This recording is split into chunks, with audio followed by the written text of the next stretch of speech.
America is always safer in the hands of the people than in the conference rooms of any elite. Sam Seder. They are unanimous in their hate for me, and I welcome their hatred. We must guard against the acquisition of unwarranted influence, whether sought or unsought, by the military-industrial complex. The Majority Report with Sam Seder. Ever get the feeling you've been cheated?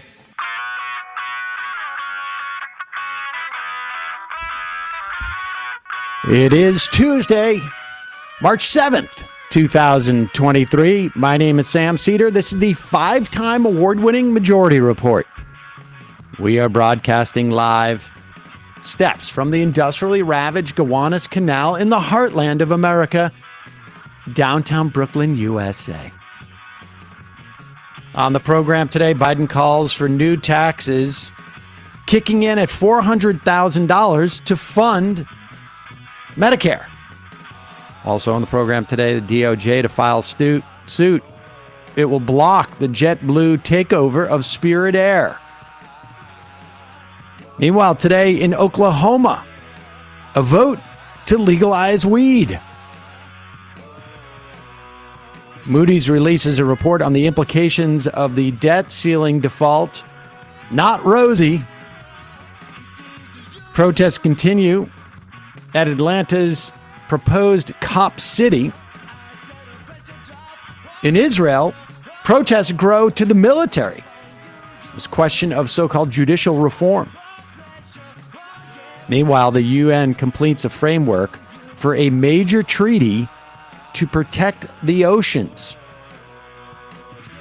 Florida legislature and Ron DeSantis look to protect insurance companies from citizens with their so-called tort reform. Labor unions shut down France over Macron's attack on its retirement program.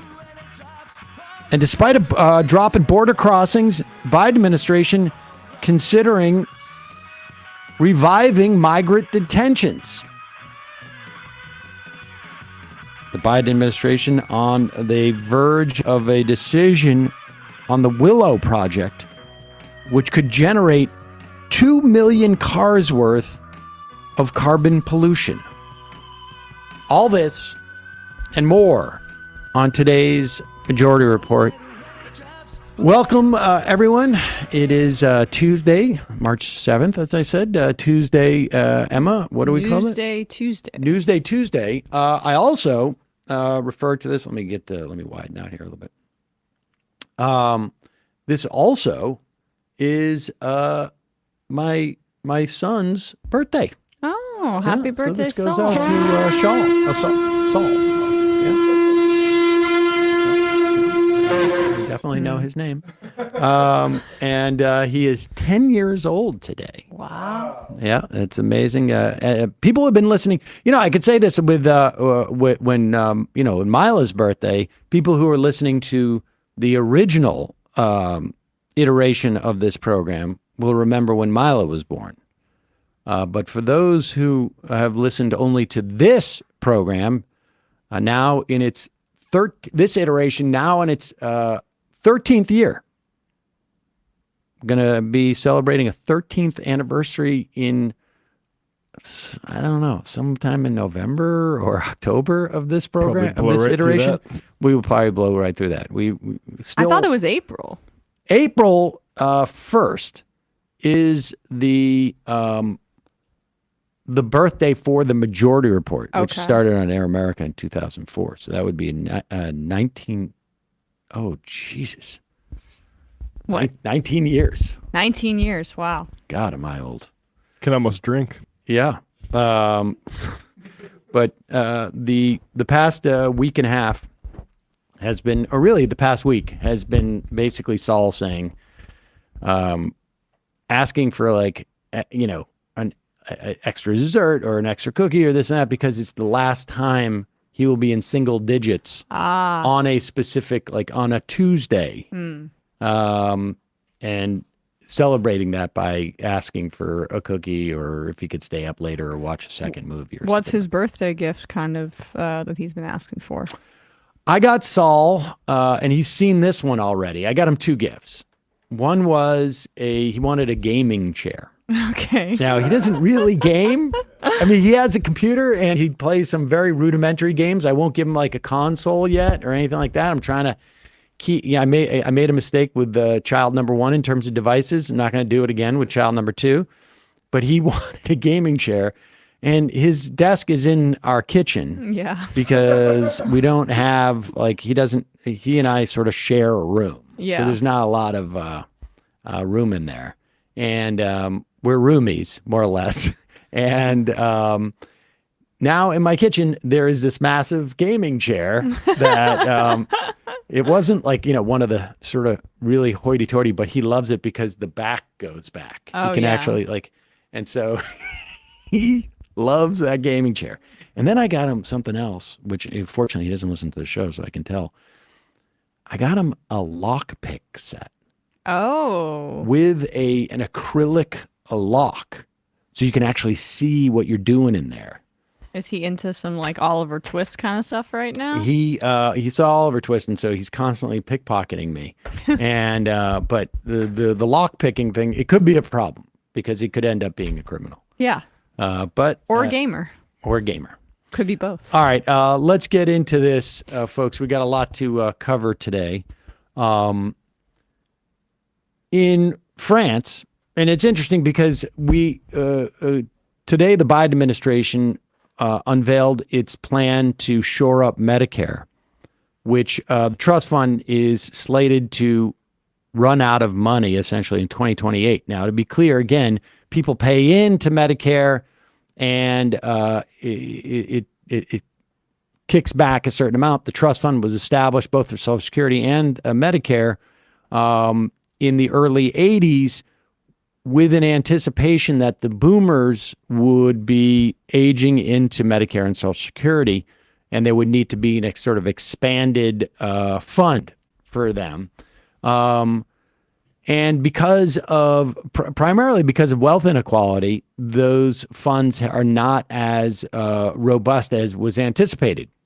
91% of the country's income was touched by the Social Security and Medicare payroll tax back in the day. Now it's down into the mid to lower 80s. And so that's a big deficit.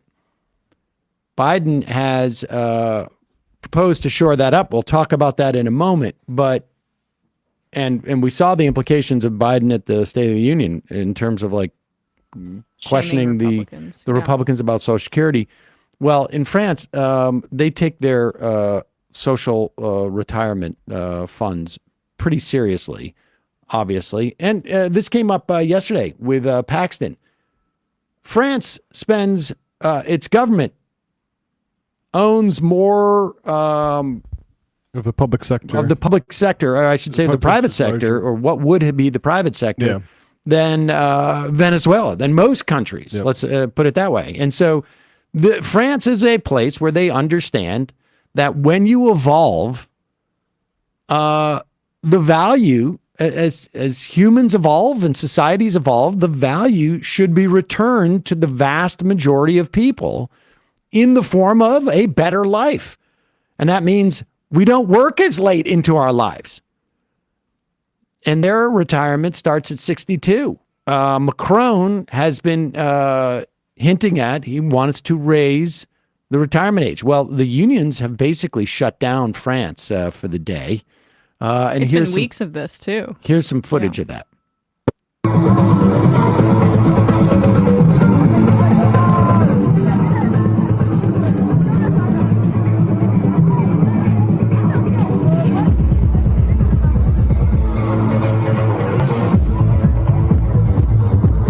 Not the most kinetic of groups of people, but at this point, but certainly a lot of them. And they have shut down things like subways and railways and all sorts of mechanisms. The country's more or less at a standstill. That was in Grenoble, France, in the southeast. Very beautiful. That mountain in the background. I've never seen that. And where's this? This is in Paris. Okay, and here's Paris. And really the thing that people are looking out for is unions are out there.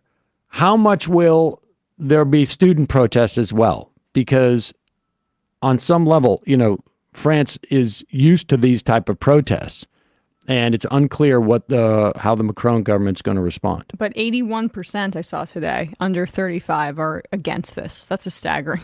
And we'll see number. how adamant they become. But here is Paris.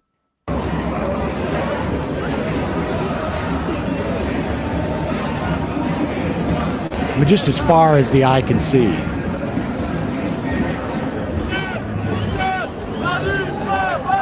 Wow.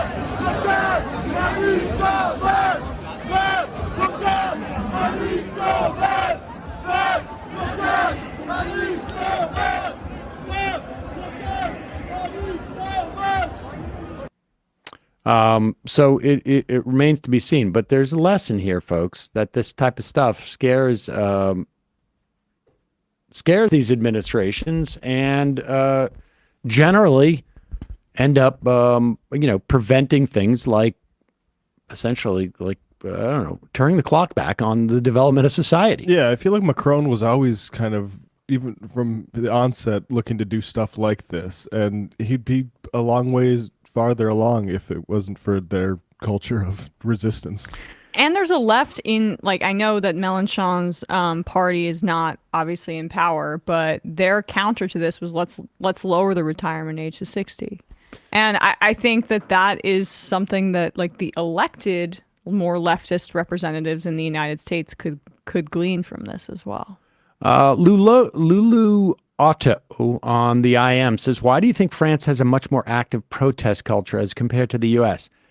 I don't know what the fundamental reason, but if you compare, let's say, the American Revolution and the French Revolution happening more or less at the same time, the French Revolution was internal, right? I mean, the American Revolution was more urban too. It was more urban.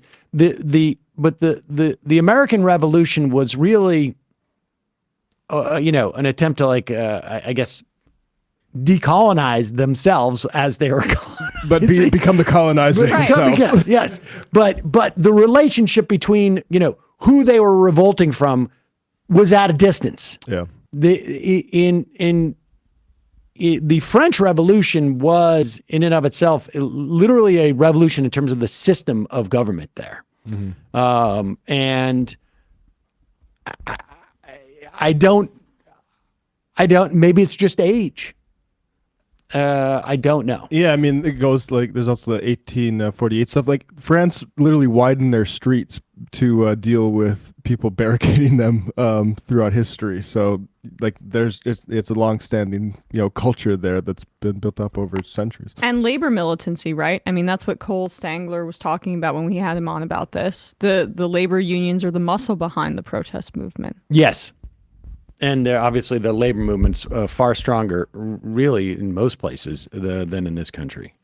And also there's much more solidarity about this particular retirement program because unlike in the United States where a lot of our pensions or 401ks are through private industry are privatized, this is really the bulk of what is French people's retirement.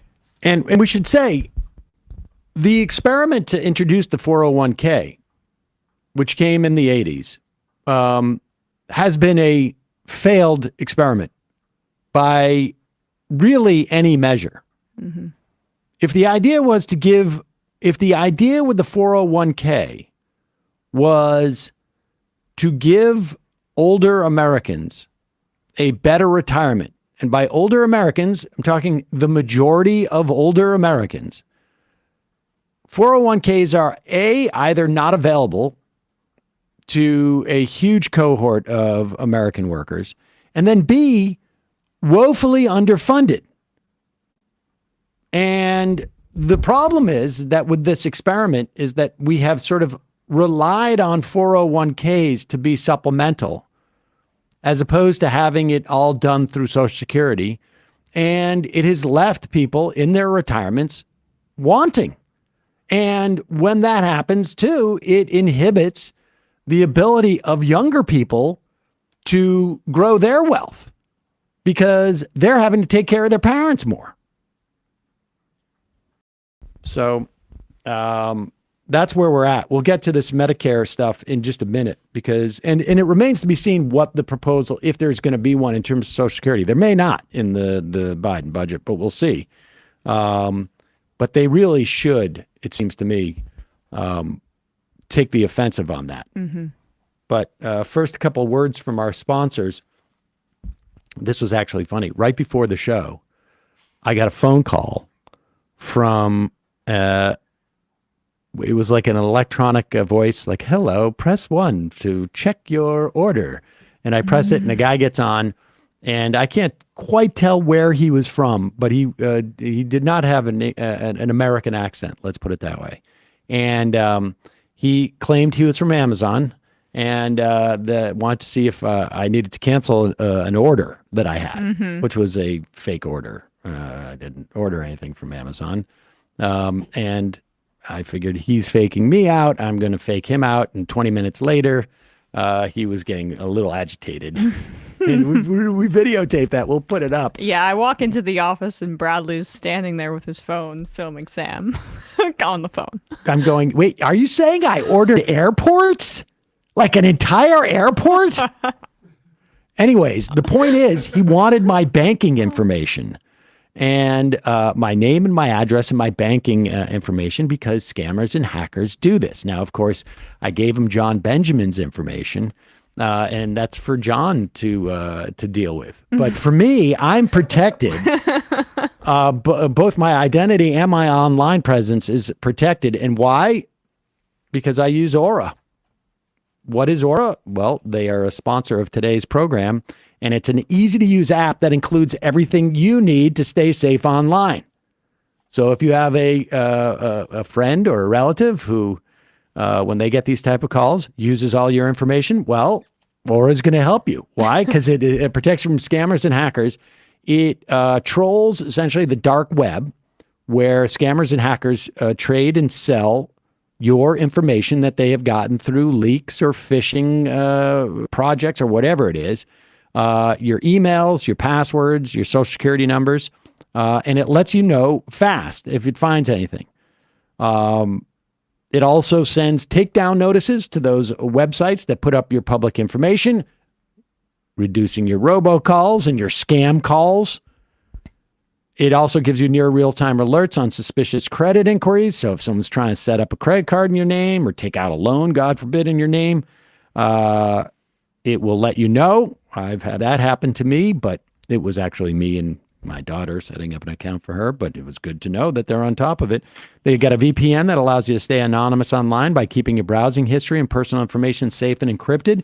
They protect your devices from viruses, malware, spyware, so that the bad guys can't break in through that way. They even help you manage your kids' online activity. You can restrict their devices by restricting their specific apps or setting screen time limits or saying you got to do focus time at this time instead of watching YouTube. They got a password manager, lets you store and access your online passwords securely and conveniently. And you might have an app that does one of these things or two of these things. Well, here's an app that does all 7. Let Aura do the hard work of keeping you safe online. If you sign up right now, Aura will give you a 2-week free trial with my link, aura.com/majority. You're going to be shocked at how much of your private information Aura finds exposed over those 2 weeks. Go to aura.com, aura.com/majority. Start your free trial. Link, of course, in the podcast and YouTube description. Also, every day, when I do this show, this is another sponsor message. Every single day, I have at least one bottle of water that is got liquid IV in it. Infused. I don't know, what would you call that? It is it's a powder that essentially multiplies your hydration. Now they also have ones like this one. I'm stuck on my tangerine with my immunity protection. I'm going to ride that thing all the way through spring so I don't get sick, and then I'll probably go back to my matcha, which gives me a little bit of like energy. But there's other flavors too. They got watermelon. They got they've got tons of flavors. I can't even go through them. Acai, lemon lime, guava, passion fruit, strawberry, tropical punch, pina colada, which is also I have like a weird affinity for pina colada.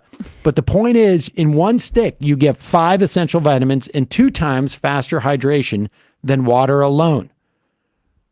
You can use it during your podcast. You can use it before, during, and after a workout. Or I find like when I take flights, I'll also take a couple sticks with me on traveling.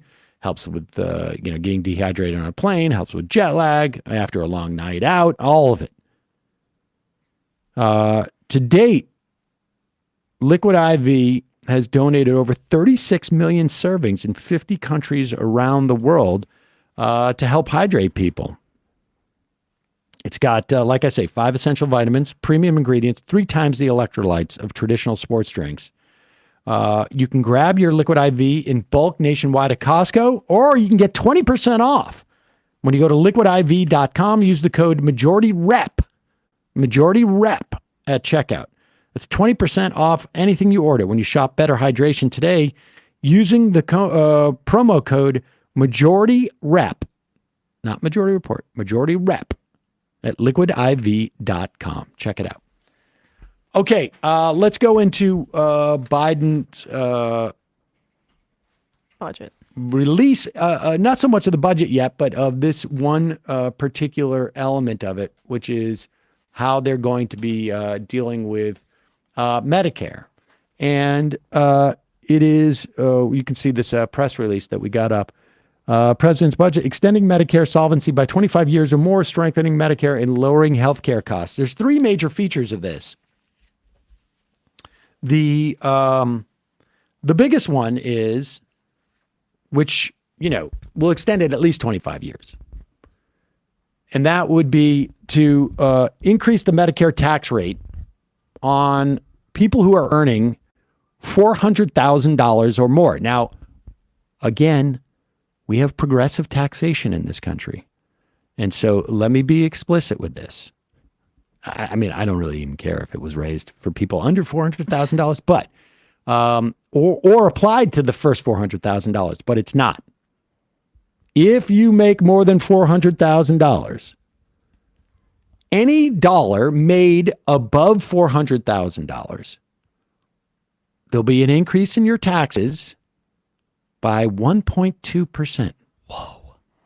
So if you make $500,000, you get taxed like everybody at 3.8%, or at least above a certain threshold, 3.8% on the first 400,000, and then on that next 100,000 you make, hold on to your hat, it's going to be $1,200.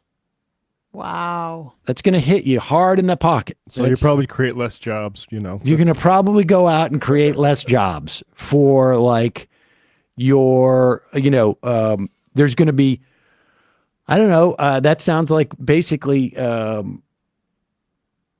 couple hours less babysitter time that you're going to get. I mean, I don't know what people are paying for babysitter. I'm paying like $25 an hour. And lots of less innovation that we won't be able to even calculate. That's right. So all those fur sinks that would have been shipped, those aren't going to happen.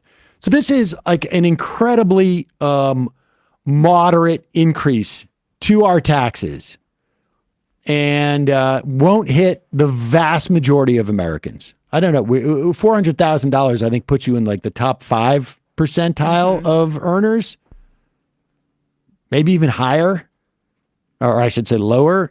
And this is a very moderate increase, but will save Medicare until, well, I'll be gone.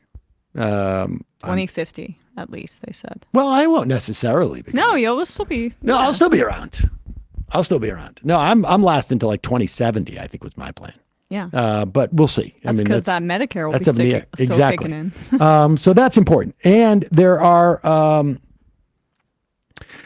is other things that, a little more loopholes existing in Medicare taxes, essentially, so that it's harder for high income people to shield themselves from that 3.8% of Medicare. I just can't believe people do that. I honestly can't believe. What, be smart? Their money. It's called finances. Look it up. there's a way of doing it apparently where business owners somehow ensure that their income is neither earned nor considered investment capital gains. I don't know how that happens. But the budget would ensure that the Medicare taxes apply to incomes over $400,000 a year without the loopholes. It will also credit savings from prescription drug reforms to the HI trust fund. That's the Medicare fund. And essentially making sure that any savings that came from the Inflation Reduction Act on price negotiations will be dedicated to shoring up health insurance funds. It will also lower out-of-pocket costs for drugs subject to negotiation. $2 cost sharing for generic drugs on chronic conditions. More basically Medicare stuff, drug prices going down. And also you get three, I guess, there will be no cost sharing for 3 mental health or other behavioral health visits per year. And they calculate that into the drug prices kind of going down into the savings for Medicare as well. Yep. And so good stuff, not necessarily anything that's going to pass per se, but the point is to educate people and to make it clear when Republicans start saying we need to cut Medicare, we need to raise the age of retirement for Medicare so that people aren't eligible to it.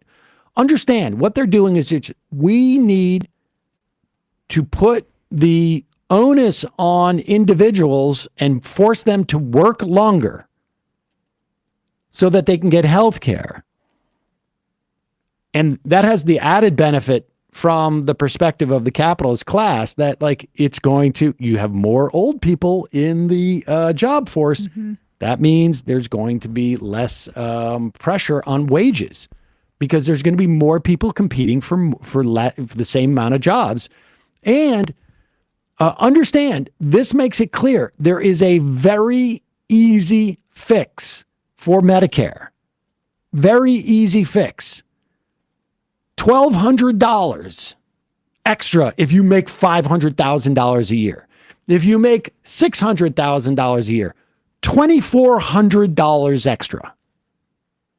If you make $700,000, I could keep doing this because the math is super simple. $3,600. $700,000 a year, and you're going to be worried about $3,600. If you're making $700,000 a year, you're having dinner at least once or twice a year. That's going to cost you $1,200. I don't know about that, but maybe.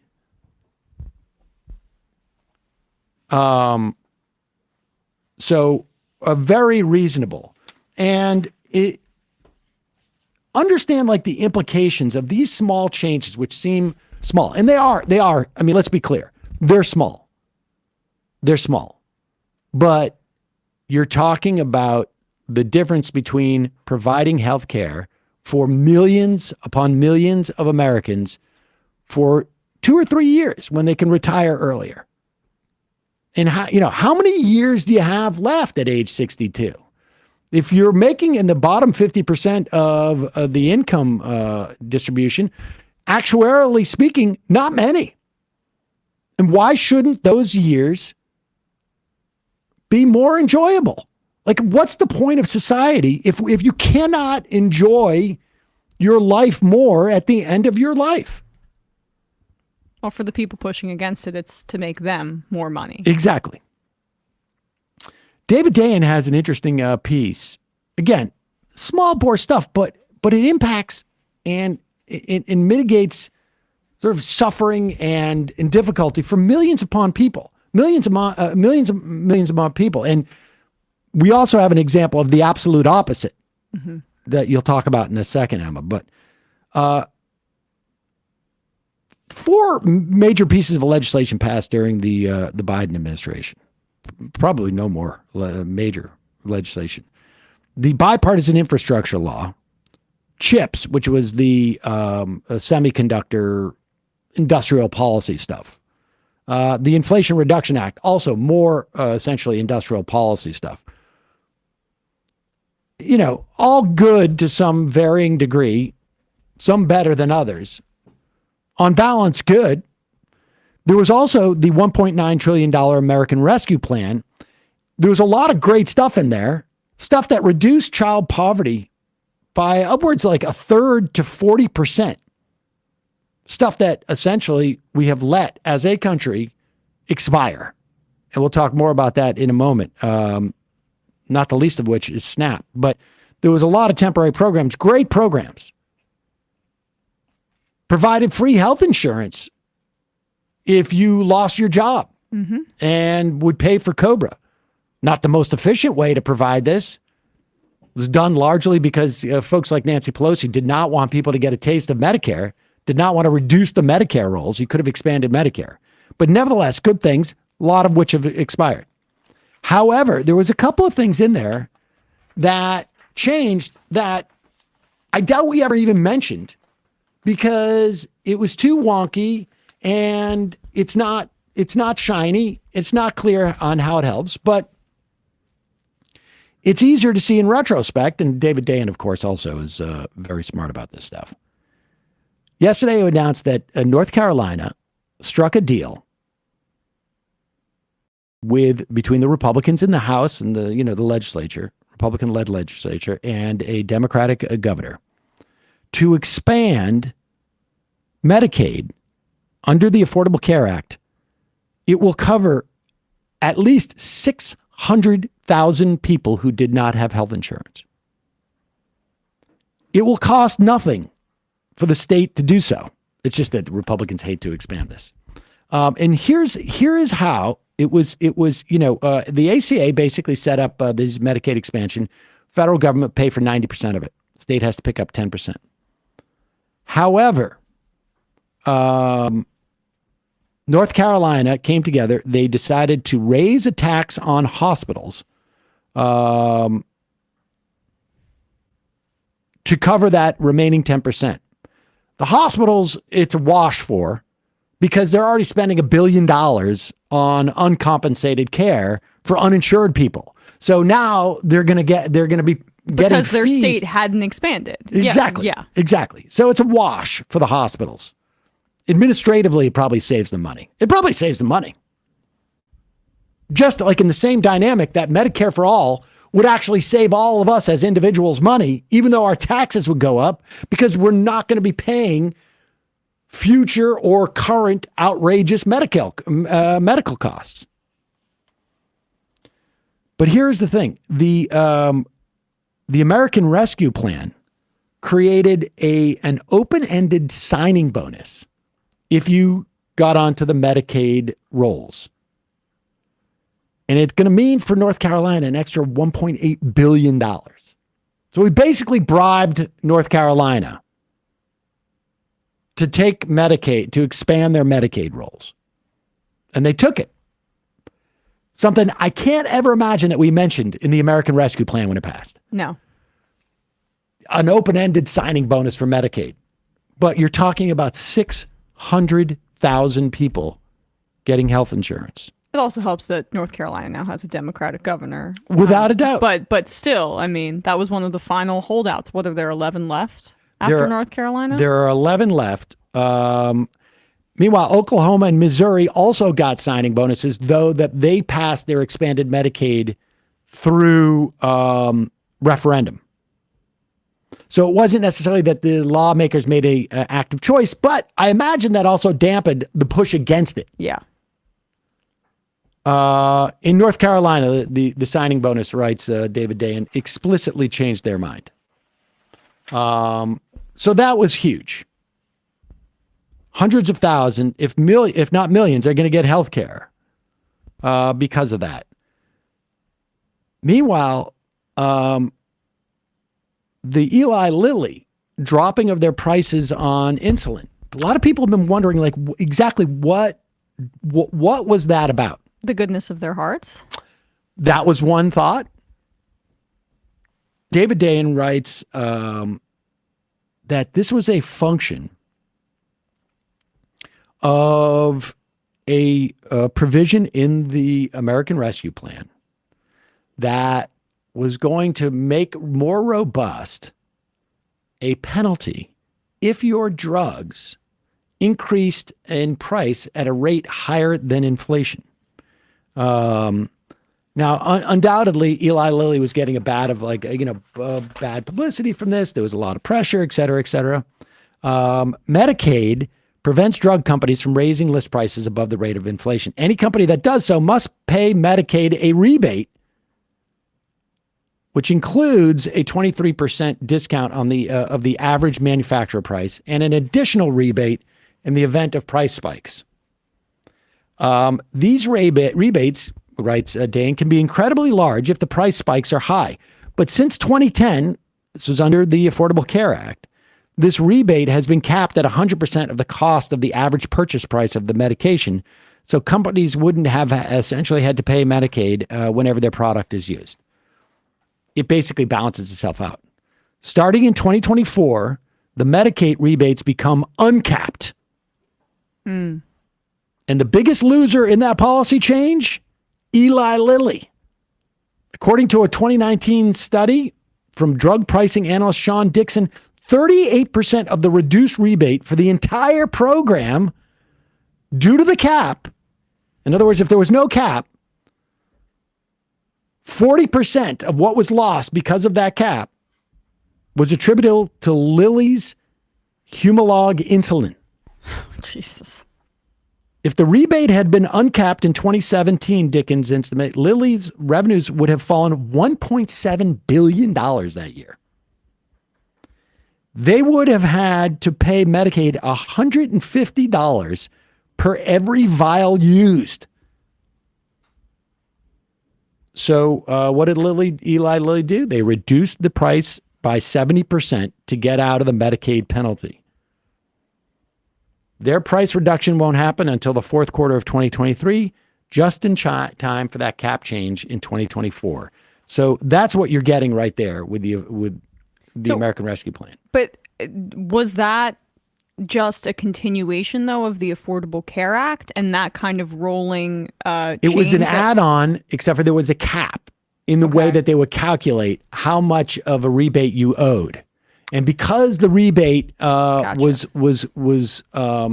constructed in such a way that it wasn't terribly costly, the penalty, if you will, was not that costly. They've got rid of the cap on the on how much you could owe essentially Medicaid, and it's off to the races. So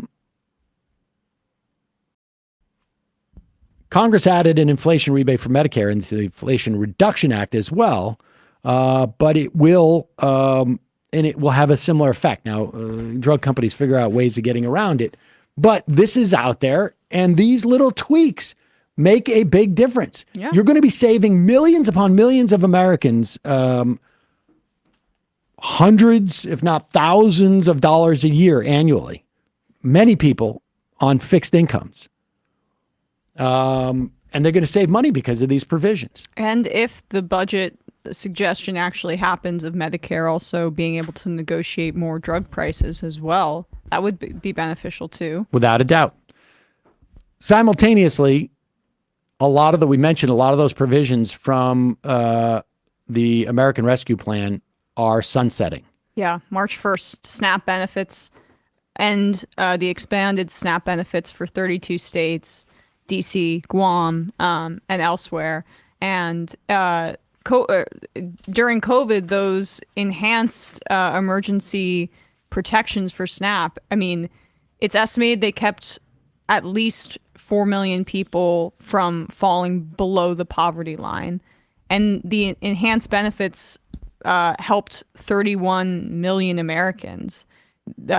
With this sharp reduction, there was this big write-up in the Washington Post as well, where they interviewed people in Kentucky, I believe, just essentially saying the government's trying to kill me, because the guy who they interviewed to open the piece, he was getting a check in the hundreds, and then it's in the double digits just immediately because of that cutoff. The average recipient's going to get $90 less of SNAP benefits now that this has fallen off. Family of four a month. A month, yeah. Family of four will be cut over $320 a month. And the most drastic number, this is from Alex Salmon's write-up in Slate, seniors could see their benefits drop from $281 a month to just $23 a month. What's also notable here, too, is that the Republicans have really struggled to find what they're going to hold the entire United States economy hostage over now that they have the House, when the debt ceiling fight kind of comes around the bend in June. And the only thing they seem to be able to agree on is SNAP cuts. Right. SNAP is a popular program when you ask people, and when it comes to polling, people want there to be some sort of safety net for the poorest Americans in the country. And this is just an example of like some of these things during the COVID emergency bills, like, the child tax credit and expanded SNAP. Those should have been made permanent. And for a variety of reasons, including people like Joe Manchin and Kyrsten Sinema and the Biden administration's lack of willingness to really fight on some of this stuff, that's not what's happened. But child poverty reduced drastically. SNAP, these expanded benefits, reduced poverty by 10%, child poverty by 14%, according to studies. And there's like lobbying efforts as well by some of these grocery stores that service SNAP recipients a lot as well. So there's industry push on that side too. But the problem is just that the Republicans in particular are ideologically opposed to helping any poor people. And we should say 18 states have already reduced those benefits. So there was two types of benefits there. There was an increase in payments and also an expansion of who was eligible. And so there's going to be people who are kicked off totally and people who are going to have these reductions. And these are basically all just policy choices. We talk about earned income tax credit, the child tax credit, $300 per kid per family on a monthly basis. And you combine that with the expansion of food stamps, you had, cut child poverty by 50% approximately.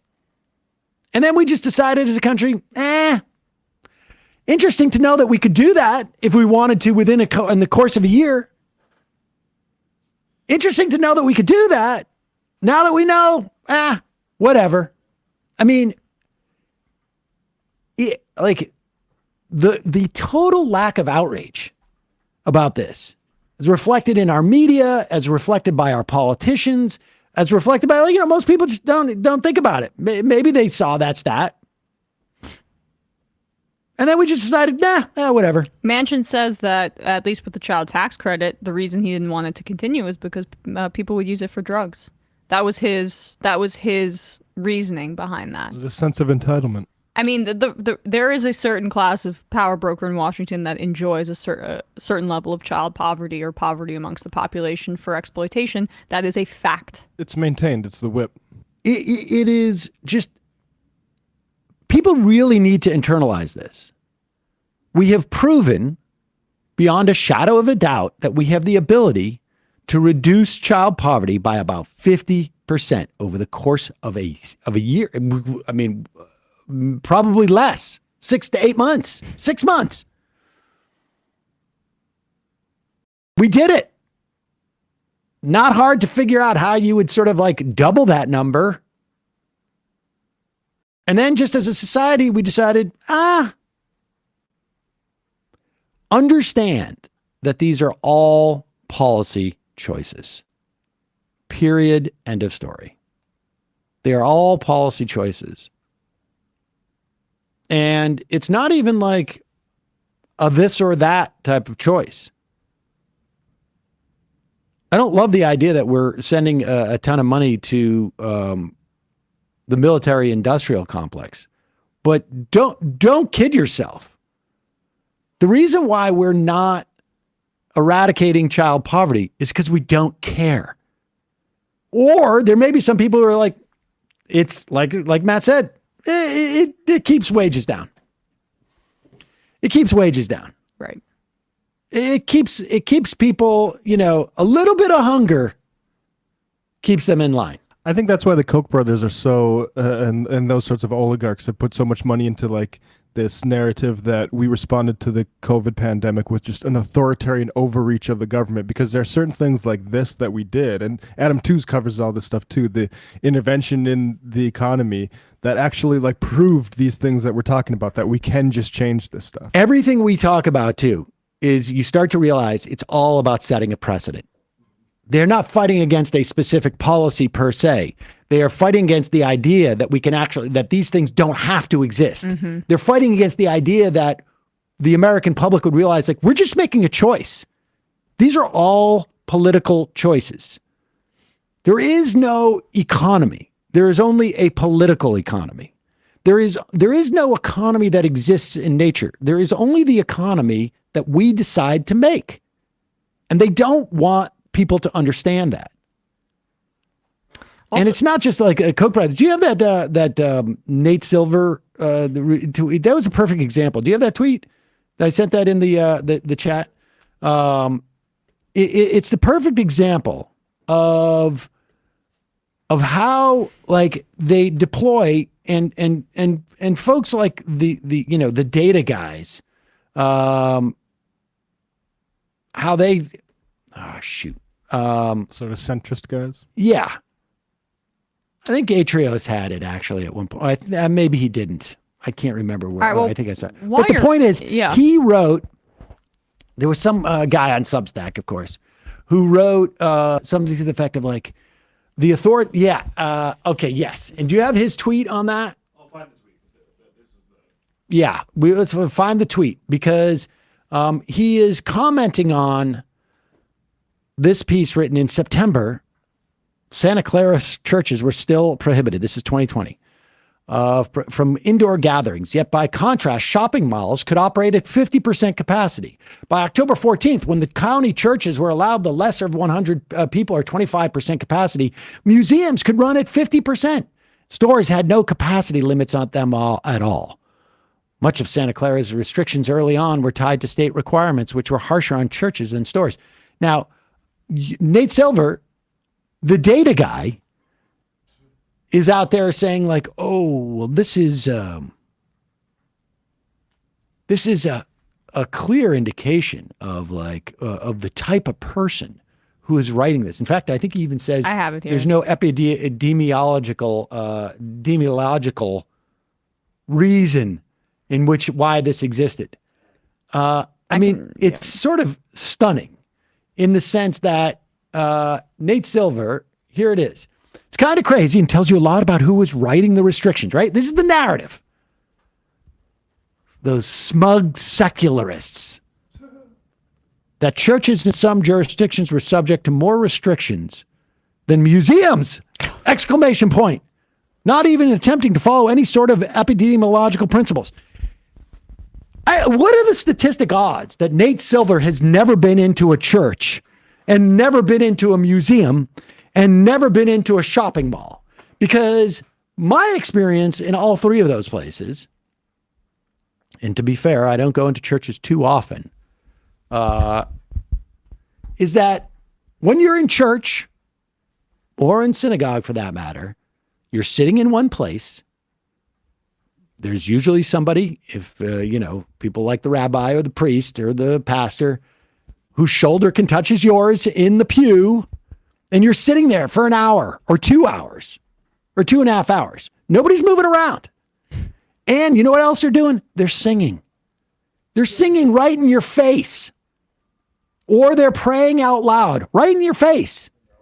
Now, at a museum, generally, people sometimes stop, look at a painting to take it all in, but you're moving around. You're standing. The ceilings are much higher. It's also a little untoward to be singing loudly in a museum. They tell you not to sing so much. 50% capacity in a museum. This is a pretty nice experience, actually, because you're not running into many people. I also love his. You also have the ability to step aside from them. Same with a mall. You're moving around. I mean, How do you say attempting to follow any sort of epidemiological principles? Close proximity, no huge, exalting of air from your body. Also, people go to church are old. Like, that's another thing. Like that, they're tighter packed and they're older. I would imagine. I mean, people. And we had a lot of examples early on of like mass infections in church. But the point being, Nate Silver's, sort of like a part of this sort of libertarian. But we know this. Like, I mean, it's the same way like FTX was reading these guys. They know who their big readers are. Yeah. I mean, but who is he trying to say that who tells you a lot about who was writing the restrictions? I mean, Nate non-religious people. I understand. It's like look at these smug liberals. Hoity-toity, elite. But Nate Silver came out of the New York Times. The readers. Nate Silver came out of Daily Kos. I mean, give me a break. He was Poblano. Him and Matt Iglesias really remind me of middle of the country, normal type of guys. Yeah, totally in touch with the heartland. Like, I don't even know who he's trying to appeal to here, but I guess I do. Right? Yeah, like, let's not pretend who you are. It's like the Joe Rogan businessmen type of guys who think that really changed my mind about universal basic income because people need an incentive to work. That's the class of people this is speaking to. With the trappings of, I'm going to attack liberal elitism. Yeah, Exactly. All right. Oh, and I just want to say quickly about the SNAP thing. Next time Republicans talk about how hard it is to get a gallon of milk in this country right now and what the prices are, know that they are ideologically opposed to any kind of government program that prevents people from getting hungry or starving. They pretend like they're trying to combat inflation, and that's because they really care about the every worker and their inability to buy a carton of eggs when they're ideologically in line with letting you starve. The obsession with inflation is really just about the investor class and things like debt becoming a little bit less valuable for holders that they represent. Kowalski said, a very cruel read I had on why they want to cut back on the SNAP program so much is that it will decrease the demand for food and bring prices down. Let that sink in for a moment. We will starve the poorest among us to get the cost of food down. Jeez. Very possible. Well, we started the show by saying we're going to do a short Tuesday, and we managed not to do that. So, I mean, I don't even know why you tell me that because it never happened. It's never happened once, not once. I used to be better about it. Because Michael would just like scour, like glare at me. You might get that call. Wrap it up. Yeah, I'm sure we'll get a libertarian call now at 12:35 or 2:35. Folks, 646-257-3920 is the number. It is. Yes. And let me just say this. Lin-Manuel Margera said, it's fascinating to look at how the tweets of people that leave 538 change once they're no longer working underneath. Silver's just mathed Tim Pool. Yes. But you know what else is also funny about this? Go in and read the replies. It is unbelievable. There's one guy who agrees with Nate Silver, and that's the guy whose Substack Silver quoted. And then Nate Silver replies back to him like, yeah, you got it. And then it's like almost every single tweet after that is somebody basically saying, are you serious? Are you not aware of how churches work or malls work or any of these places?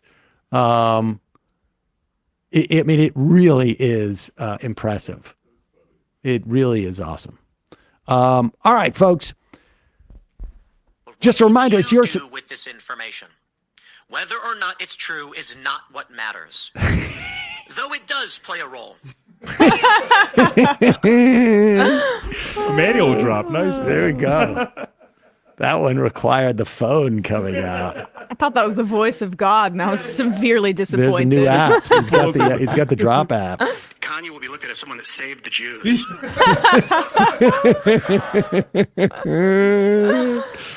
Oh, boy. All right. Drops on the go now. There you go. That must be really appreciated at home. Yeah, I'm going at parties. Yeah. I have to explain them all, but I know it. Why did Matt play a clip of someone saying Kanye's going to save the Jews? Well, it's actually pretty funny. Watch this Tim Pool clip. That guy was weird tonight at dinner, wasn't he? I mean, I get it. He likes these sound drops, but it's really weird. I'm doing my slide whistle.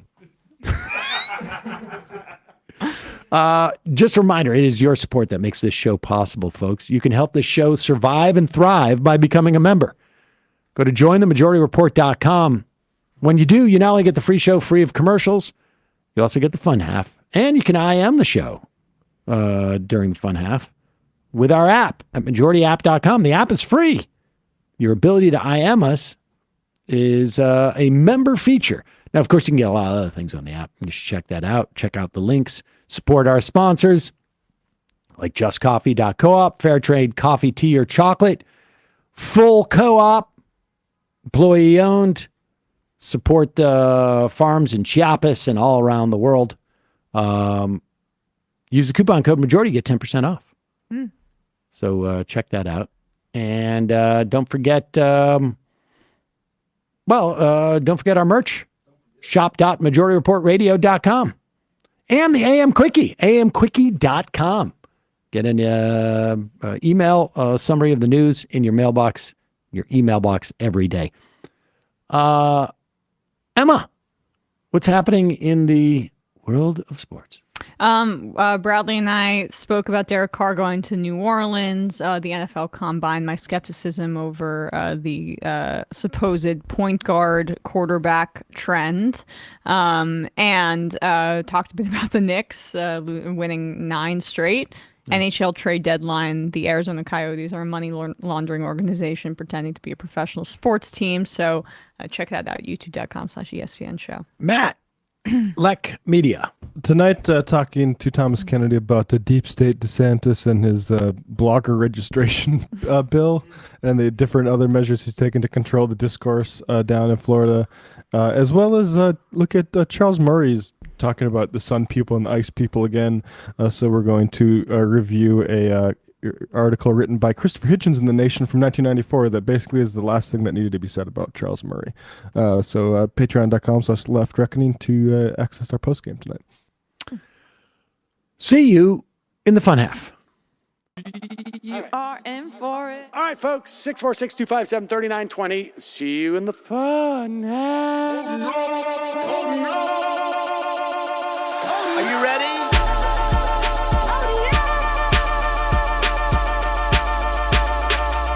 Who sent us this? Anarchy. Alpha males are back. Boy is back. And the alpha males are back. Just as delicious as you could imagine. The alpha males are back. Boy is back. And the alpha males are back. Just want to degrade the white man. Alpha males are back. I take all of it in my throat. Alpha males are back. Snowflake says what? The alpha males are back. You are a madman. And the alpha males are back. Oh no, Sam Seder! What a fucking nightmare! Bring back DJ Dinner. Yeah, or a couple of them. Just put them in rotation. DJ Dinner. Well, the problem with those is they're like 45 seconds long, so I don't know if they're enough of a break. That's fucking nonsense. You see white people doing drugs that look worse than normal white people, and all white people look disgusting. And the alpha males, psych, fuck them. Snowflake says what? What?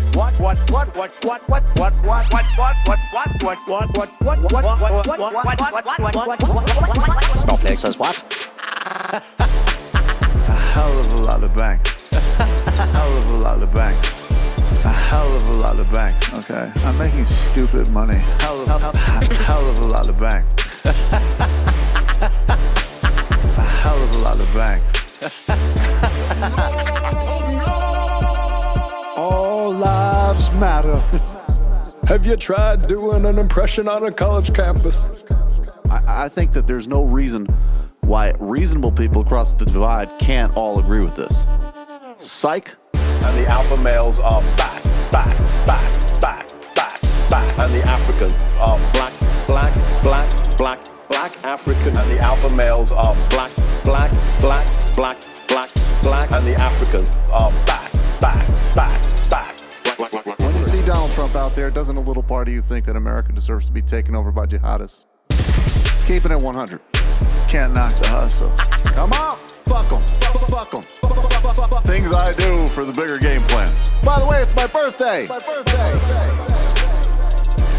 Happy birthday to me, Jew boy. I have a thought experiment for you. And the alpha males are back, back. Africans are black, black. Alpha males are black, black. Africans are back, back. Come on. Come on. Come on. Someone needs to pay the price for blasphemy around here. I am a total pussy, pussy, pussy, pussy, pussy, pussy, pussy.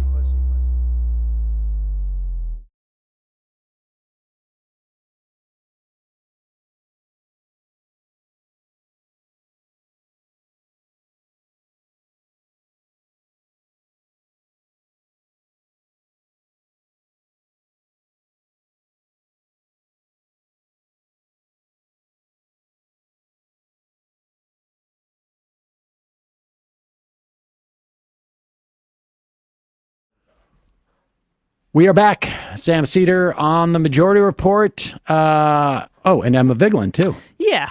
Yeah, sorry about that. Nah, it's all good. Sorry about that. And Matt Leck and Bradley. Matt Leck, Bradley. I whole gang. Since when do you care what the stock boys say? I feel like Matt's brain's just been addled by all of this soundboard allocation. Yeah, right? it's purely in soundboard mode right now. Speaking of soundboard, let's go to the soundboard. We'll take the phone calls in a moment. You'll recall that Kevin McCarthy decided to release or give Tucker Carlson the opportunity to see all of the videos that have been shielded from the public, from the day on January 6th, the unplanned congressional open house that the U.S. Congress had. And Tucker Carlson, he is doing his best to walk a fine line, knows that that Fox is facing probably not an existential threat to its existence, although arguably in terms of this Dominion lawsuit. And so, and what else is interesting is happening in the Republican Party is that January 6th, you'll recall the day after, even the day of, Mitch McConnell, Kevin McCarthy, all these Republican leaders were criticizing Trump and were outraged and were horrified. And then over time, of course, they decide it's not in our political interest to do that. And they have tried to sort of like whitewash the sheen of it. And the reason is they are very, very nervous that Trump is going to be the nominee and they're going to be losing Republican voters because of that day. That's what they're concerned about. Make no mistake about it. They're not going to waste time on this. They're going to give it to Tucker Carlson unless they're really worried about that. If they, that's what their fear is. And so they need to whitewash it. And Tucker Carlson, that's his job. He also, again, remember, he needs the stock price for Fox to go up. And so he needs to bring back some of those QAnon folks. And the best way to do it is to do this. This is clip number 1. Good evening and welcome to Tucker Carlson and happy Monday. We're about to show you surveillance footage from inside the United States Capitol. The images you'll see were recorded 26 months ago today on January 6, 2021. Until now, politicians have kept this tape hidden from the public. There is no legitimate justification for that, and there never has been. On January 6, 2 years ago, thousands of protesters walked from a Trump rally on the ellipse outside the White House to the U.S. Capitol, where the certification of the presidential election was underway. The protesters were angry. They believed that the election they had just voted in had been unfairly conducted. Pause it for 1 second, and we're going to go back just a couple of seconds.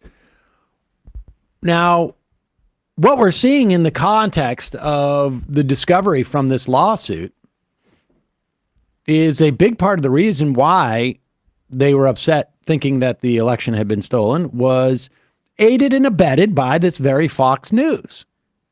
And they did so because they were worried about the blowback that they received when they called the election correctly in Arizona on 2020. I mean, this is all documented.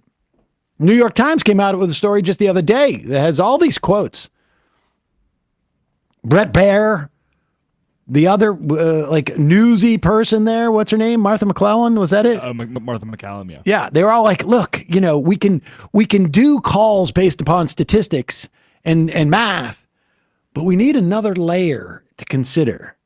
And that layer is our stock values are going to go down because people aren't going to like us anymore who watch the show. And so in the subsequent weeks, Fox was part of ginning up this notion that your country has been stolen from you as a lie. As a lie.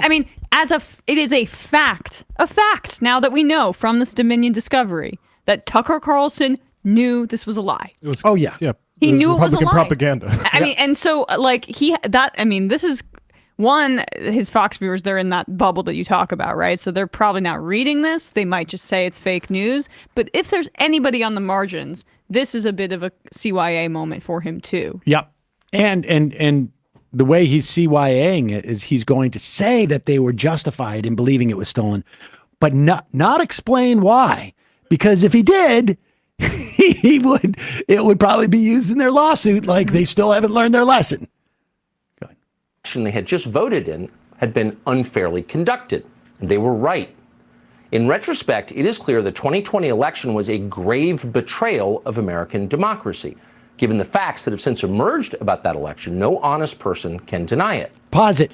Now, he will deny it because if you listen carefully the way he's constructed that, he can deny it because he's clearly dishonest. And we know that from the discovery in this Dominion lawsuit. That's why he says it was unfairly conducted. That's a very specific piece of language about the election. Not that it was rigged, not that it was stolen, not that there was Hugo Chavez inside of the machine. It was unfairly conducted. So do tell.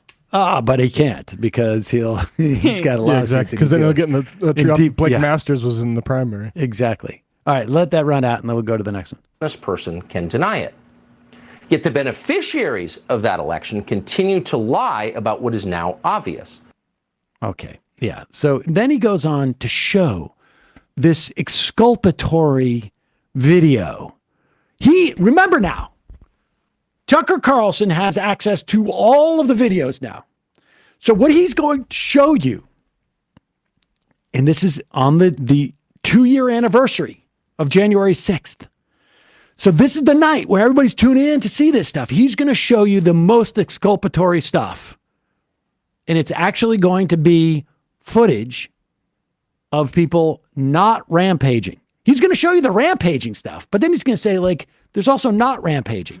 So in other words, like, it's basically. Is this how he treated the George Floyd protests? Yeah, of course.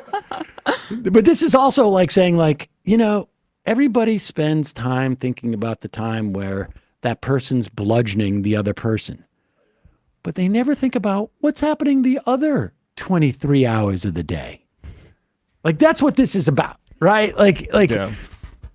They weren't just marauding. They were sometimes also walking comfortably because they had already won. And like the cops didn't know what to do at that point because there was already half of their force in the infirmary, essentially. But here we go. And one more thing. Virtually no one in Washington, Republican or Democrat, certainly not in the news media, wanted to see this tape released tonight. That's why it's remained hidden for more than 2 years. In recent weeks, the usual hyenas in Congress and on cable news have been howling about we are putting lives at risk by showing this tape to the public. Given that these are the very same people who support open borders and defunding the police, it is hard to take their complaints seriously. But we do take security seriously. So before airing any of this video, we checked first with the Capitol Police. We're happy to say their reservations were minor, and for the most part, they were reasonable. In the end, the only change that we made was in blurring the details of a single interior door in the Capitol building. You're unlikely even to notice it when we show you, and we are confident it does not affect our reporting. So there is With that, value here's the in video. pushback about security because it forced him to go to the Capitol Police to get a sign off. But go ahead. Details of a single interior door in the Capitol building. Oh, you know, it also occurs to me that if I was like a Speaker of the House, I would probably do that. I would do the part. I wouldn't leave it up to Tucker Carlson to do that. I would do that, but Kevin McCarthy can't do anything that Tucker Carlson doesn't want him to do. Go ahead. You're unlikely even to notice it when we show you, and we are confident it does not affect our reporting. With that, here's the video. It doesn't answer every question from January 6th, far from it. But it does prove beyond doubt that Democrats in Congress, assisted by Adam Kinzinger and Liz Cheney, lied about what happened that day. They are liars. That is conclusive. And that fact should prevent them from ever being taken seriously again.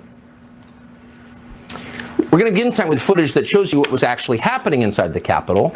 The footage does not show an insurrection or a riot in progress. Instead, it shows police escorting protesters through the building, including the now infamous QAnon shaman. Watch. These are the pictures you've seen of January 6th. They're familiar because they've been playing on a loop on every media outlet in America for the last 2 years. There's a reason for that. Exaggeration. But it turns out there's quite a bit of video you haven't seen. And that video tells a very different story. Ridiculous. We saw all this too. No, we did see all this. We saw it in real time. But the amazing thing about it is it literally is like so much of like, you know, a serial abuser going like, you only remember the bad times. Mm-hmm. Yes. Yes. You only remember the Yes. times where I hit you, but never the times where I brought you flowers afterwards. Or the times I just wasn't hitting you. Yeah, look at these people peacefully sort of protesting on behalf of a lie that I've been servicing for lead up to this. I mean, yeah, I don't know, like this would be the version of him going like, you know, the all this footage of like the Ukrainian military just hanging out in their bunks and sleeping, like I mean, it's sort of, it's just. What's amazing is this is the best he could do. Yeah. Just let it play because it is. No, it's all the real messages in the framing and the suggestion. Without a doubt. Look at that. There's people there They who didn't are want just you to see this. There was like cops after their friends had been beaten to death who were just trying to like stay there and contain the situation. Last 2 years. There's a reason for that. But it turns out there's quite a bit of video you haven't seen. And that video tells a very different story about what happened on January 6th. Oh, look, somebody picked up More something. than 40,000 hours of surveillance footage from in and around the Capitol have been withheld from the public. And once you see the video, you'll understand why. Taken as a whole, the video record does not support the claim that January 6th was an insurrection. In fact, it demolishes that claim. Demolished. And that's exactly why the Democratic Party and its allies in the media prevented you from seeing it. By controlling the images you were allowed to view from January 6th, they controlled how the public understood that day. They could lie about what happened, and you would never know the difference. This is his Adam Curtis project. Yes, exactly. They created It's like a Adam Curtis pretext getting for the a BBC federal archives. crackdown Yeah. on opponents of the Uniparty in Washington. Our office wanted to ensure that there was shock and all that. Sorry, pause it 1 second. The Uniparty in Washington, he got these. Could you just remind people how he got access to these tapes? It was just given to him by Kevin McCarthy. Who is he part of one of the parties? He's part of the Uniparty. By controlling the images you were allowed to view from January 6th, they controlled how the public understood that day. They could lie about what happened, and you would never know the difference. Those lies had a purpose. They created a pretext for a federal crackdown on opponents of the Uniparty in Washington. Pause it. The federal, to be clear, it was all the people that you're seeing there who are smashing stuff and stabbing, you know, with their flags, the cops. Those are the people who have been cracked down upon. Go ahead. And you would never know the difference. Those lies had a purpose. They created a pretext for a federal crackdown on opponents of the Uniparty in Washington. Our office wanted to ensure that there was shock and all that we could charge as many people as possible. The first thing you notice from viewing the full video record of January 6th is just how many people entered the Capitol building that day. Hundreds and hundreds of people, possibly thousands, over the course of about 2 hours. The crowd was enormous. A small percentage of them were hooligans. They committed vandalism. You've seen their pictures again and again. But the overwhelming majority weren't. They were peaceful. They were orderly look at these and brochures. neat. Oh, good. These were- Sorry, like I don't care if no glass was busted and they just overran security and like again like meandered around there like, you know, cows. Like they were there to encourage the overturning of an election that they fucking lost. Officer, I did not smash the window. I walked in here, it was already smashed. I saw a TV. I quietly, calmly walked up to the TV, took it, and walked out. I'm sure Tucker Carlson would be like, oh, this is called browsing and shopping. It's just that it wasn't their fault that there was no one there to take their credit card. It's shattered window shopping. Like, but also, again, just returning to the point Matt made, none of this grace would ever be given to any of the protesters protesting for Black Lives Matter, even as we have increasing evidence that there were FBI provocateurs in some of those demonstrations, pushing demonstrators to violence. With this, it's like, hey, look at these guys. They're just tourists in D.C. Yep. Some outside agitators. But besides that, they were just, flooding the Capitol to, again, overturn an election that they lost. And, like, that Tucker can't be explicit about that, has to tap dance around that, I think says it all. They committed vandalism. You've seen their pictures again and again. But the overwhelming majority weren't. They were peaceful. They were orderly and meek. These were not insurrectionists. They were sightseers. Footage from inside the Capitol overturns the story you've heard about January 6th. I'm not going to show you much of that footage. I'm just going to show you these 2-second clips of like people walking. God. Were not insurrectionists. They were sightseers.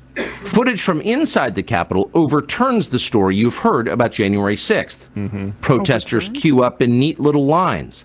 They give each other tours outside the speaker's office. They take They're cheerful wearing helmets selfies and they for smile. some weird reason. They're not destroying the Capitol. They obviously revere the Capitol. They're there because they believe the election was stolen from them. They believe in the system. Here's the man you've heard referred to as the QAnon shaman outside the Senate chamber. These are not rioters. These are people who wandered over from a political rally. We will not let them silence your voices. I'm not going to watch the rest of this, but you can go and watch this. There are images of and video of the shaman basically with cops following him. Now, I guess they could have arrested him, but here's the point. What would two cops who arrested somebody in there do? You had cops on one side of the wall who had their guns drawn, protecting members of the House. What you don't see is video of Republicans or any members of the Uniparty going like, why are you doing that? Put your guns away. No, they're all terrified. Including Mike Pence, who was ushered out of the building. Why was he? Tom Cotton. This is an open house. Why isn't Mike Pence going up and feeding them cookies? Why was Josh Hawley running away? Fist bumping from behind the barricade, going to the crowd as opposed to scampering away. Yeah, why was Josh Hawley running away instead of like, oh, hi, everyone, come visit my office. Look, here's some cookies. The idea that there were cops tailing, let's say, the QAnon guy, because what are they supposed to do? They arrest that guy? How many feet are they going to get out of the building? They're going to get bludgeoned like their buddies. But this is what Tucker Carlson is doing, and this is the value of this, even going through this, how much of a joke it is. It's not going to reach any of those Fox viewers. I know that. But it is going to put into light just like the level of complete lack of integrity that Tucker Carlson has. Mm-hmm. And just about anybody who goes on there lends him a certain amount of credibility. And I should say, like, I believe this not just in the context of Fox News. There are hosts on MSNBC I would not go on with, or guests who I would not go on with unless I had the opportunity to challenge them on that. Stuff. Yeah. But I mean, Glenn Greenwald, for instance, agrees with Tucker about the big tech conspired to steal the election. And so that's worth it. That's worth it. And if you're the Davos guy who challenges, what was his name? The guy who spoke about taxation at Davos, who Tucker Carlson had him on, pre-recorded the interview, didn't air it because it was a little too combative. That's the kind of outfit that he has out there. Yes. The way to go on these shows is one and done. Mm-hmm.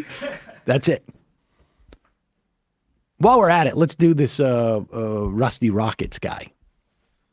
Oh, Russ. This is this was getting a lot of play on the right, I guess. It's what's his name again? This is Russell Brand. Russell Brand, and he was on. This is the Bill Maher show with who's this guy? John Heilman. Is that it? Yeah, he's an MSNBC. He's the founder of the Recount. Right. Okay. And long time, political, wasn't he with Politico? Yeah. Or what was it? Was it Politico? He also produced that show, The Circus. On Okay, Showtime. right. He's yeah. like a long right. time He's like a sort of like Politico. a corporate centrist type of guy. And Russell Brand is a guy who I can't even explain it other than he's really trying to juice his Rumble numbers. The epitome of the crunchy, kind of wellness woo-woo to right-wing pipeline. I'm a Russell Brand fan, or was a Russell Brand fan Same. going way back. I think he used to have a funny BBC podcast, but his politics have sort of been vague. Showed an interest in Noam Chomsky and stuff like that, but the past few years it's been Brett Weinstein is an expert on COVID, and basically Joe Rogan's audience. He's been playing for. Now let's be clear here, and he's getting a lot of plaudits for equating MSNBC with Fox. I am, as far as I know, still a MSNBC contributor. It is true. I don't think I've been on in close to a year. But largely that's just because I want to spend time with the kids when I'm there. And then I want to go out and try and have a social life at other times. And regardless, there have always been shows that I would not go on MSNBC. There have been shows that would not have me on MSNBC. And I'm talking over the course of years and years. When I first went on MSNBC, it was Tucker Carlson and Joe Scarborough at night. And I would go on those shows and I would get in arguments with them. The MSNBC has really larded up on Republicans over the years.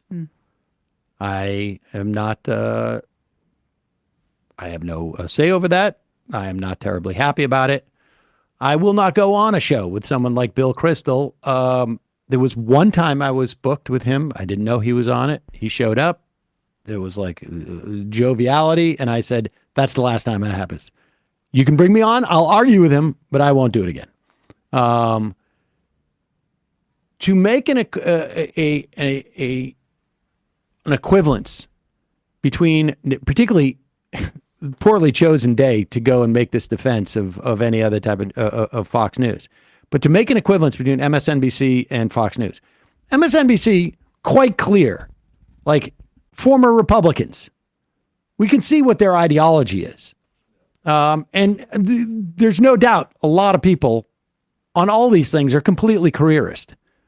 But the level of lack of integrity at Fox is just sort of off the scale.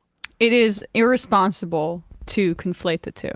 They're different. They're different things. The problem with MSNBC is, like you said, they allow problem too with much corporate Republican. media. That's always been right. It's capitalist media. What do we expect? Yeah, you can have there's a corporate media critique.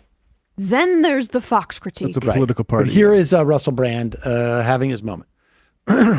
John, I've not known you long, but I love you already. But I have to say that it's disingenuous to claim that the biases that are exhibited on Fox News are any different from the biases exhibited on MSNBC. It's difficult to suggest that these corporations operate as anything other than mouthpieces for their affiliate owners in BlackRock and Vanguard. And unless we start to embrace, and also, mate, like just spiritually, if I may use that word in your great country, we have to take responsibility for our own perspective.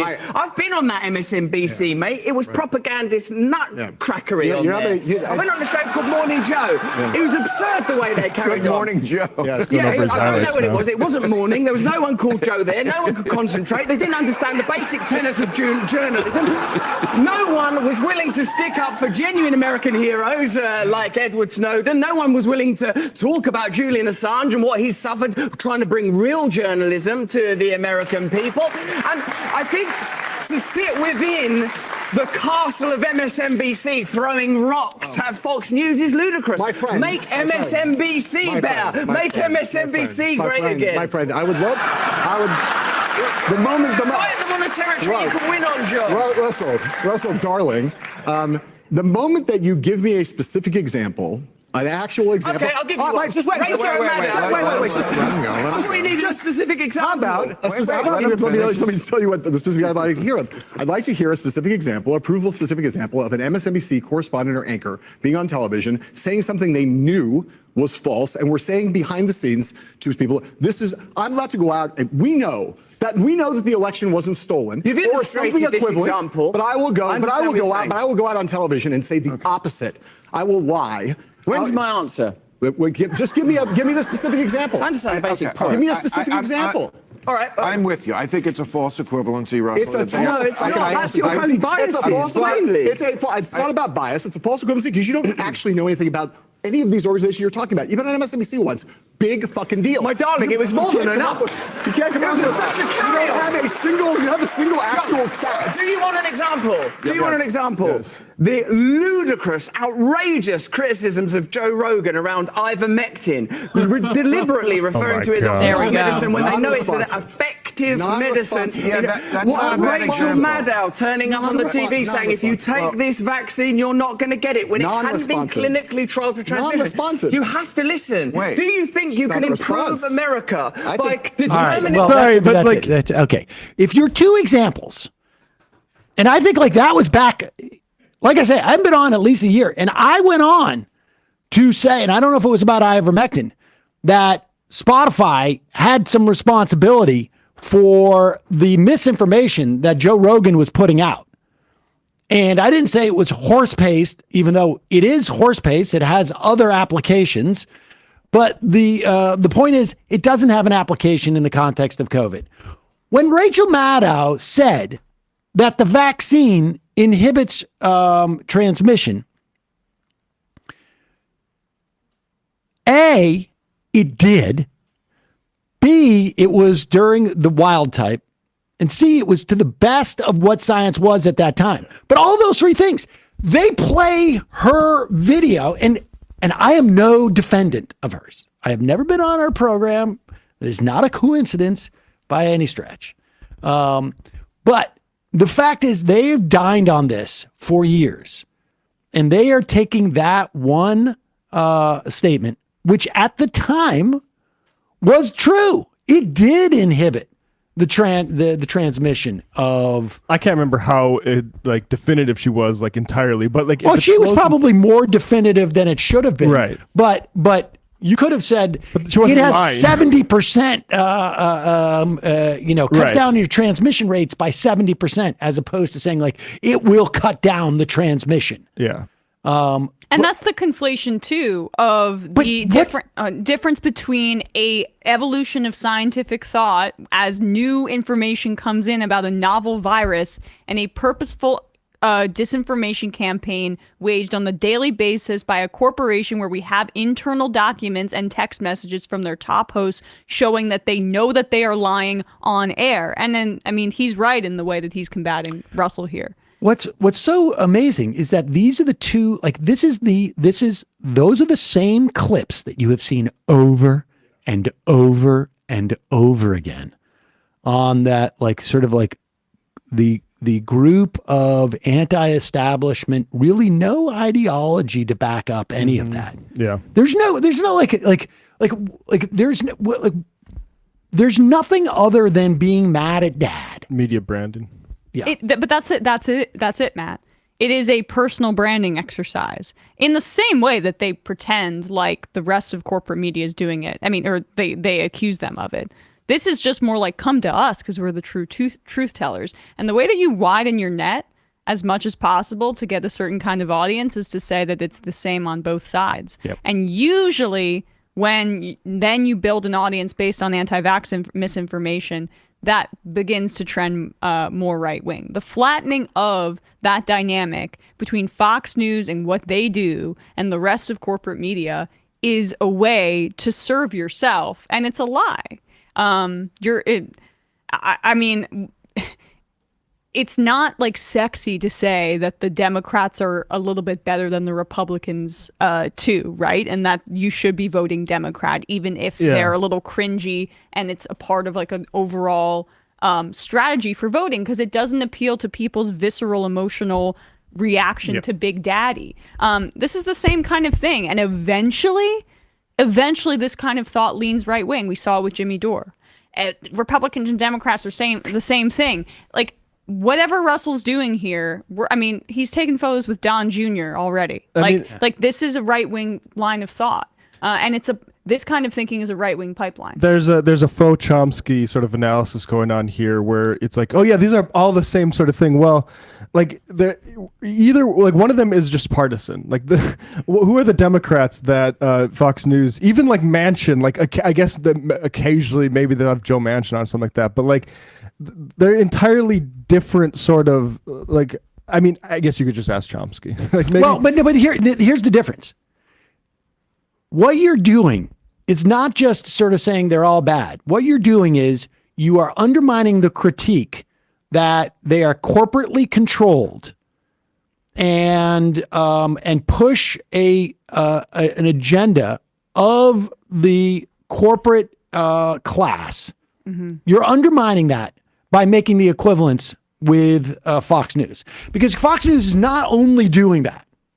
Of course they're doing that, but they are also completely an arm for a right-wing movement, and they are dedicated to feeding back to their audience a regurgitated set of lies that goes beyond the corporate thing. So you can't even like that guy Heilman is a perfect example of like a corporate beltway media shill, whatever it is. I mean, like literally, like when he was at like Politico, they were like, you know, they're or where the new place he went to, Axios, was that what it is? Or where's his new place? He founded the Recount. Okay, the Recount. It's like their innovation is like, how can we get BP to sponsor our coverage of climate change? Yeah. That's just an example.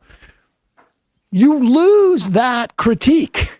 That critique becomes submerged when you conflate it with what Fox News does, which is, of course, that, but then they are literally the mouthpieces of a very specific conservative agenda and taking people down a wormhole far away from that type of capitalist critique, far away from even seeing it, from even caring about the thing. Like the big story that these guys promote, the Russell Brands and whatever it is that the real enemy are the oligarchs. And you need to know that, right? That's what their argument is. There is nothing that takes people further away from the understanding of that than what Fox News does and what Alex Jones does and what all of their conspiracy-laden stuff does. No, and what he's doing there. What he's doing there. Servers in Belgium and SWAT teams and weather machines and, you know, Clinton's got Parkinson's and they're murdering people on the streets of D.C. I mean, that's what's going on here. And I'd also say, like, I think Mehdi's contextualization of, for instance, Assange is better than even Tucker Carlson's. Yeah, he's on that part. Well, and Bernie Sanders was on that show at the same time he came on later to talk with Russell Brand. And Russell's like, cheering a lot of what Bernie had to say about corporate rule and poverty and things like that. It's no different than when Trump is going out there and saying, I want to give everybody health care, right? Like, that you can believe these kinds of things. And I'm not saying Russell Brand's like Trump. Again, I've seen him live. I was a big fan for a long time. But you are flattening power dynamics and diverting the necessary attention away from actual power structures when you pretend there's this false equivalence. It's the trappings of populism without the actual necessary means to change power in this country. I mean, it's moronic that he's basically been gassed up by people like Brett Weinstein. Like when he was on Rogan, they said he was some sort of expert, and he's a quack. So that says as much as you need to know about Russell Brand's sort of ability to process these things. All right. 646-257-3920 is the number. Taking phone calls going forward. Kentucky Bloomer on the IM. You can tell that Russell is an obvious shill because he criticizes BlackRock and Vanguard for investing in corporate media, but won't dare say a bad thing about Peter Thiel, who owns Rumble, which hosts Russell's content and Palantir's attempts to privatize England's NHS. That's a very good point. And yeah, Russell being bought by those guys is disappointing, but yeah, you know. And his Joe Rogan fixation. Does Joe Rogan work for free? Spotify happens to be a massive corporation. It's a corporation? I thought it was a cooperative. Alex Sam from PDX. No work today. It's Snooze Day Tuesday for me. Sam licks antifreeze off the floor. Was Moody's one of the rating agencies that provided coverage for the banks selling junk mortgages leading up to the Great Recession? Indeed, they were. Militant apathy. I remember when you left the show with Janine when your daughter was born. Oh, Lord, he ran for cover behind the roided-up ancient aliens low-key racist guy. I guarantee that Chomsky doesn't agree with that Fox and MSNBC. The same neither does Bernie. Maybe effing ask them. Henry, happy birthday to Saul. Also, Sam, if it's the 13th birthday of the iteration of the show, will you have some kind of airway b'nai mitzvah? Well, that's a good... I also have the lockpick set. It's a fun fidget toy thing. Oh, good to know. Brooklyn Sue. I'm in my 50s now. But when I was Saul's age, I was so excited when my granddad said I was now a 10-ager. Ooh, I will say that. Shawl Cedar. Am I the first one to change their IM username to this? Can you please open the phones this lovely Newsday Tuesday? Did. Professional dumpster fire. It's really weird that you all and Rooster Teeth have the same anniversary. They beat you by a year, but given their anti-labor racism allegations that broke over the holidays, Majority Report is clearly superior to April Fool's show.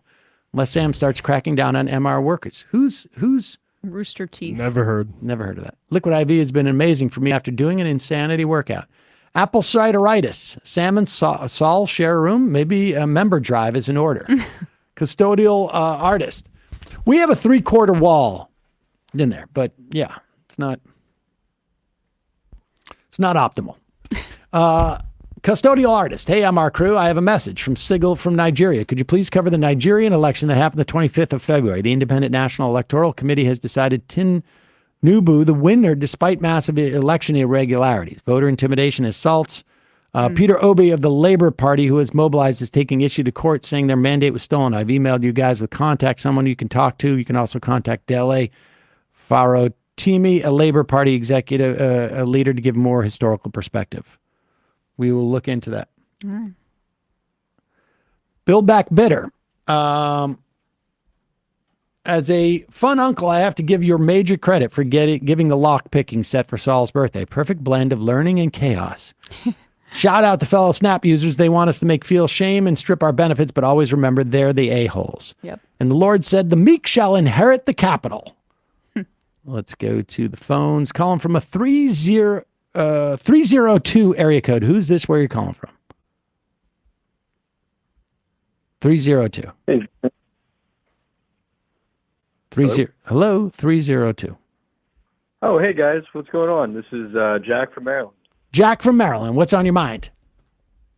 Hey, I was just watching you guys put on Tucker Carlson's ridiculous January 6th recitation, and immediately made me think of a colleague and I who were down on the mall during January 6th. And to your point about how Tucker Carlson is trying to frame any of this coverage in any sort of reliable narrator fashion, I guess, is ridiculous. Like this idea that he's about to tell you what Adam Kinzinger and Cheney are all about, through this coverage is kind of ridiculous. So I wanted to call and say that. And I also, just from my 302 number, wanted to laud Emma's, I think it was a couple of weeks ago, you had somebody on talking about the crazy Delaware corporate taxes and what's wrong with Delaware, that book that he had written. And 302 is a Delaware number, so very familiar with all that. Oh, yeah. So well, I'm glad you guys bringing attention to that. I'm glad you liked the interview. I've gotten some nice feedback on that, so I appreciate that. Absolutely. Thanks for the call. That's all I really had, guys. Just wanted to give you the kudos. Yep. Thanks. All right. Bye-bye. Thanks.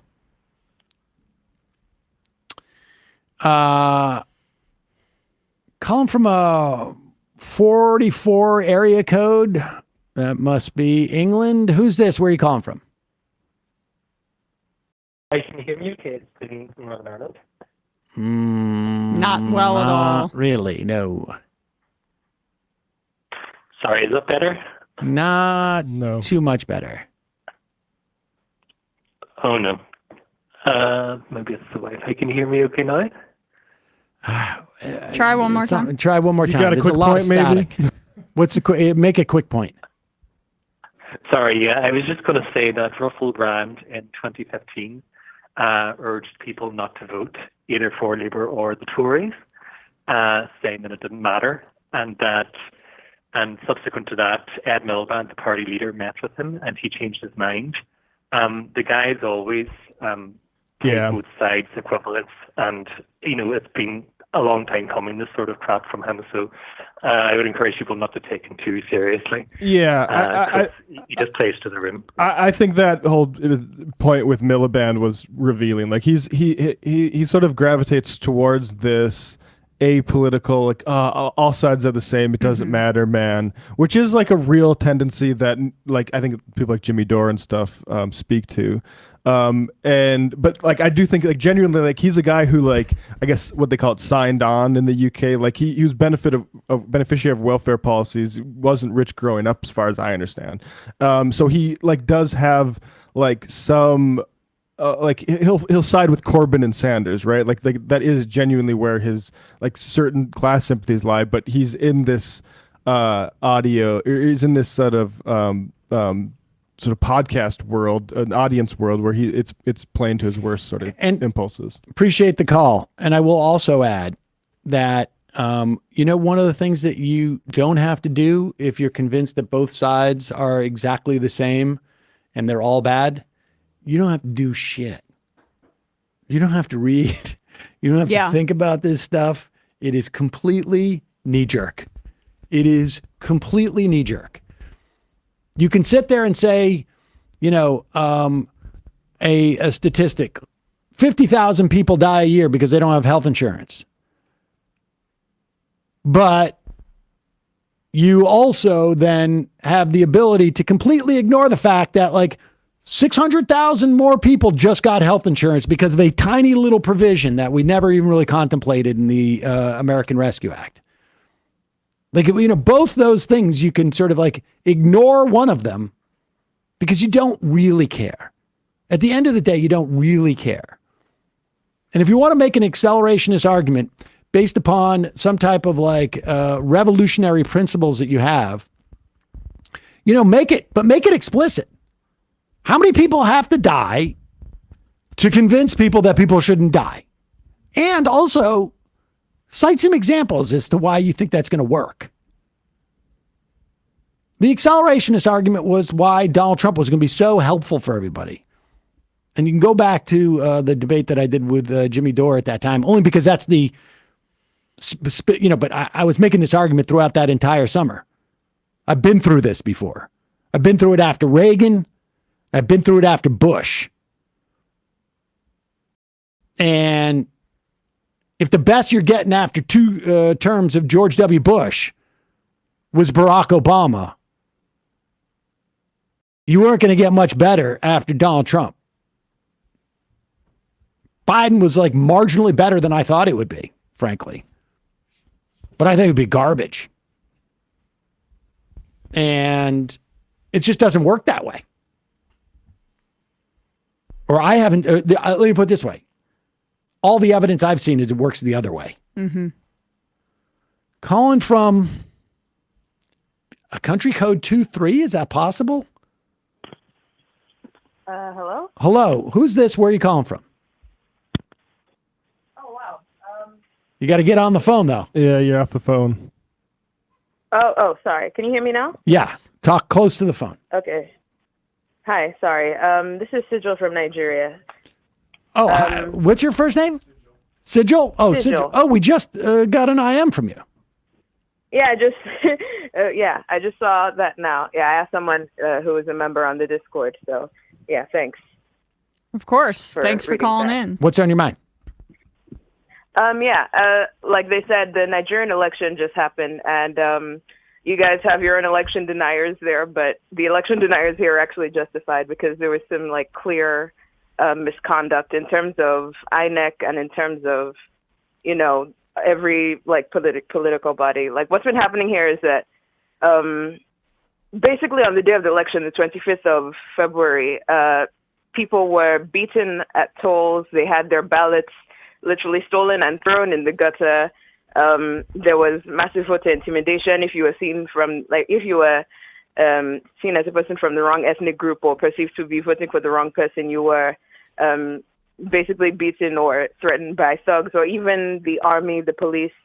And it's all basically because Tinubu, the guy who has been declared as winner despite all these massive irregularities, he aspires to be a sort of a strong man because his campaign slogan is "Emi Lokan," which is "It's my turn." So that's his entire campaign slogan. It's all ego for him, and it's kind of scary to watch it happening live.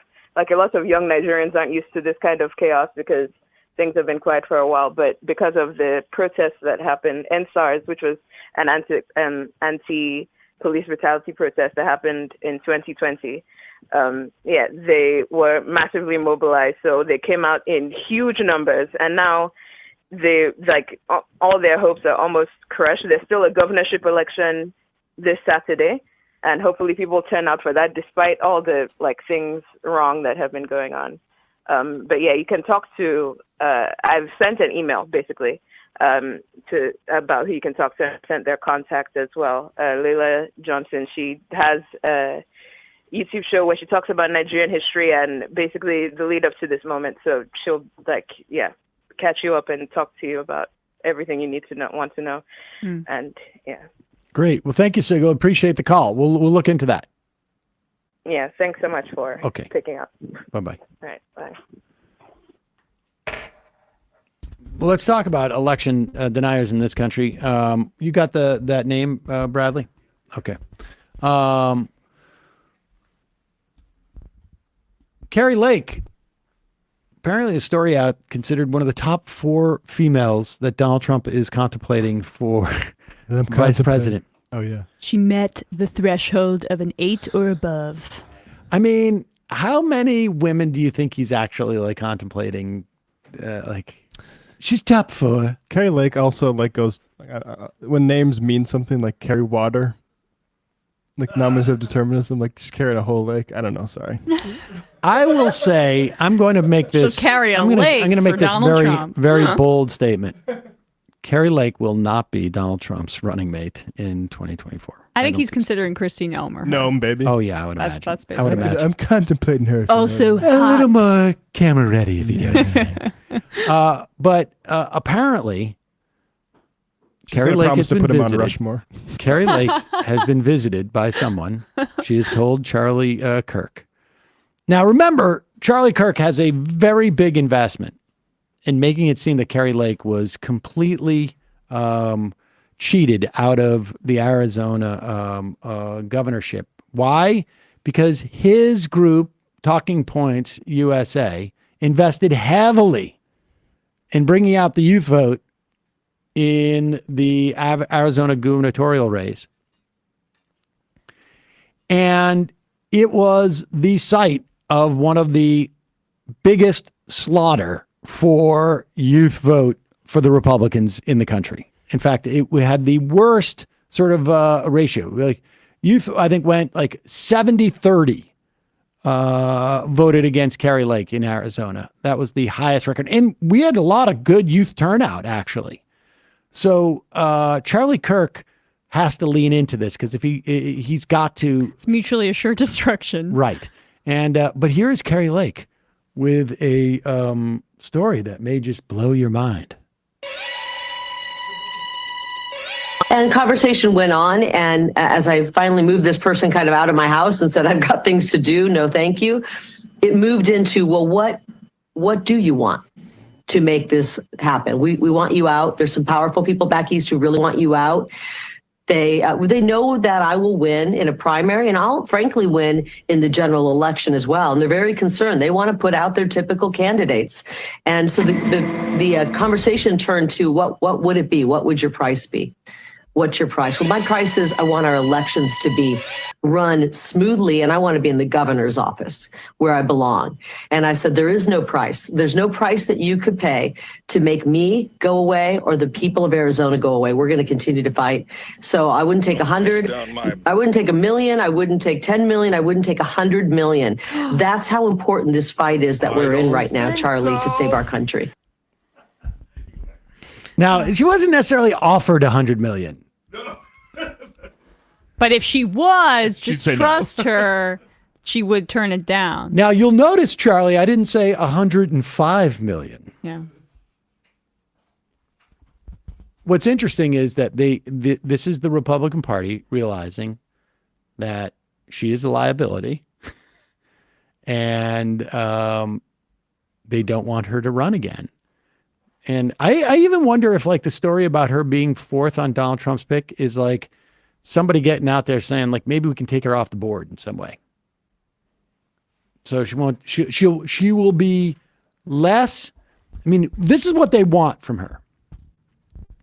They don't want her out there talking about how the election was stolen so much, because that narrative is problematic. Well, she has the hard election steal narrative, which is like the machines are all for messed up, which is like the boutique one, which is Blake Masters, like, oh, it's big tech censoring you. Yes, exactly. And the problem with her hard one is there's a very prominent lawsuit right now around those issues, and it makes them look like cuckoos.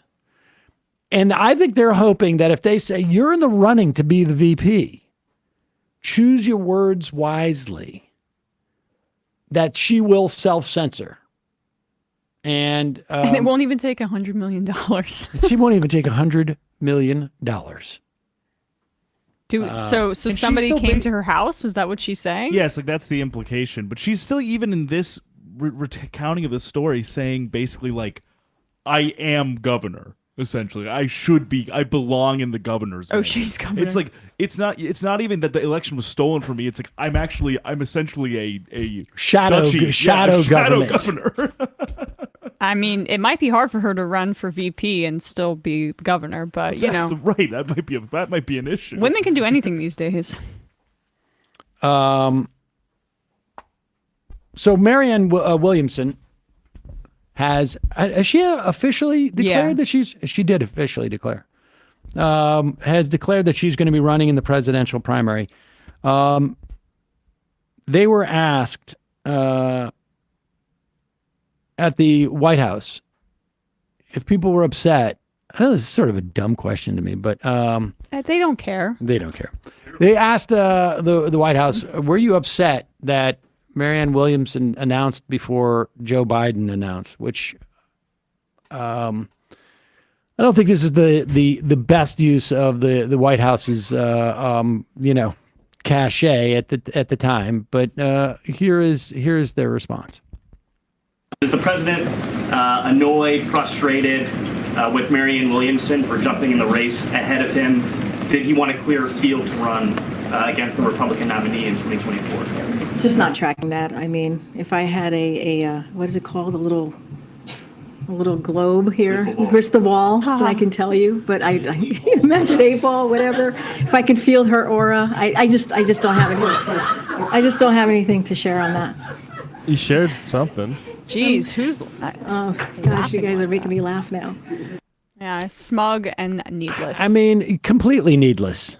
I mean, I believe that they're probably not tracking it. I mean, I think like there's no reason why, you know. I mean, she had a bit set up, so they're tracking it enough. Do you think she did though? I feel that seems She like. said globe instead of crystal ball, so. Yeah, I know, but like, I don't know. Maybe she was just riffing, but. I think she was just riffing, and I think it was stupid. There's no point in alienating anybody at this point. Just say no. I mean, Marianne Williamson also knows she's not going to win the presidential primary against Joe Biden. She's running, you know, for her own reasons and So you some welcome lefty ideas or for the race. ideas that she wants to put out there. Like, I mean, it's just there's no reason to punch down at her, and it just feels like a smugness in the kind of Washington circles that I don't know if it's going to rub a bunch of people the wrong way.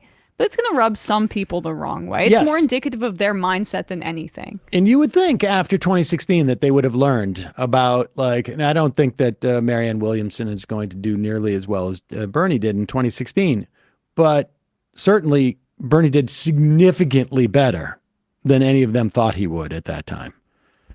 Here is Marianne Williamson's response to those comments.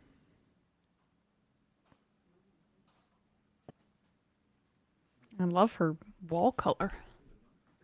I was so sad to see the commentary of the president's press secretary, Karine Jean-Pierre, about me, about crystal balls, which I've never spoken or written about, and auras, which I've never spoken or written about, and just speaking so derisively and in such mocking terms about someone who is running for president of the United States. And as a woman, and this is the Democratic Party, I have a constitutional right to run, and my candidacy is about substantive issues and policies.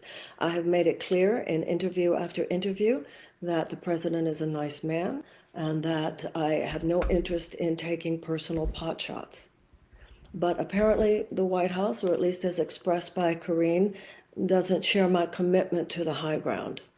The hypocrisy here is something that all of us can see, because the president has said on his first day in office that anyone in his administration who spoke disrespectfully about anyone would be fired on the spot. Now, I'm not hoping that Karine Jean-Pierre loses her job over this, but I do hope that from now on, this low, derisive, this narrative about me, just obviously meant to get me out of the conversation. I hope that this path is not pursued. It's not good for any of us. It's not good for America. It's not good for the Democratic Party. People are watching. And I hope that everyone who is watching realizes this is not just about me. They're not just telling me to get away, like flicker off like a mosquito. It's about you. It's about anyone who, first of all, I think, has faith and takes faith seriously? Or is it just about any woman who speaks out of turn?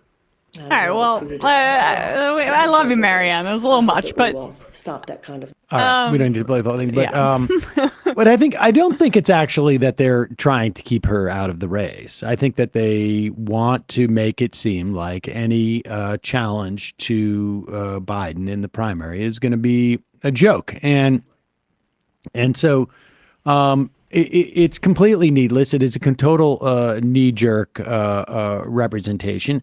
I mean, I don't know who I think would be necessarily at this point who would be a better banner person for, left progressive policies that would be willing to run. Yeah. But I mean, in general, I mean, I feel like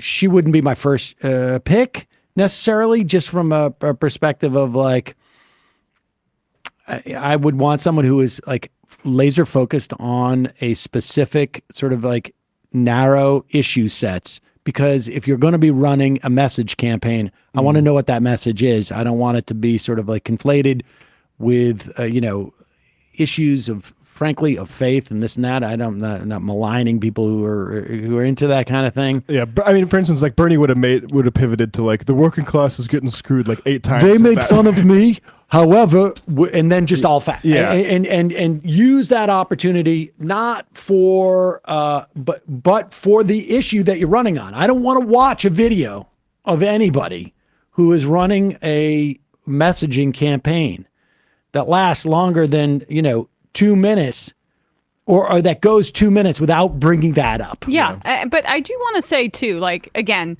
it just felt like punching down. She's not going to win. She knows she's not going to win. People that are supporting her know she's not going to win. Okay, but there is a little bit of value that I think she taps into. Like we've talked about the woo-woo to right-wing pipeline and how anti-vaxxers have taken over.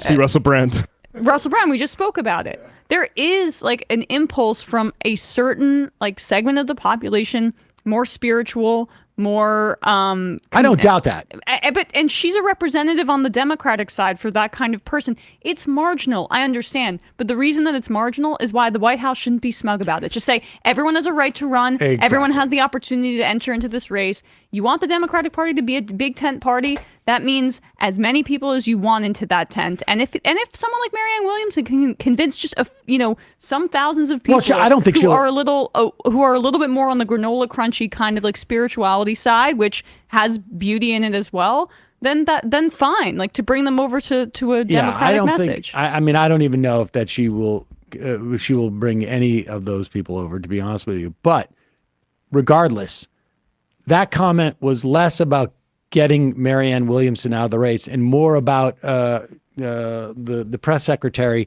trying to be one of like the crew. Yes, there. right. Yeah. This is like in the same way that like I mean it's junior high stuff. Yeah. Honestly. Yeah, that's which in the main, I'm completely in favor of junior high stuff. It's just that, make sure that you're not doing it to the detriment of whatever your project is. Yeah, I mean it's a real problem. Like that, even the question hippie punching in the Yes.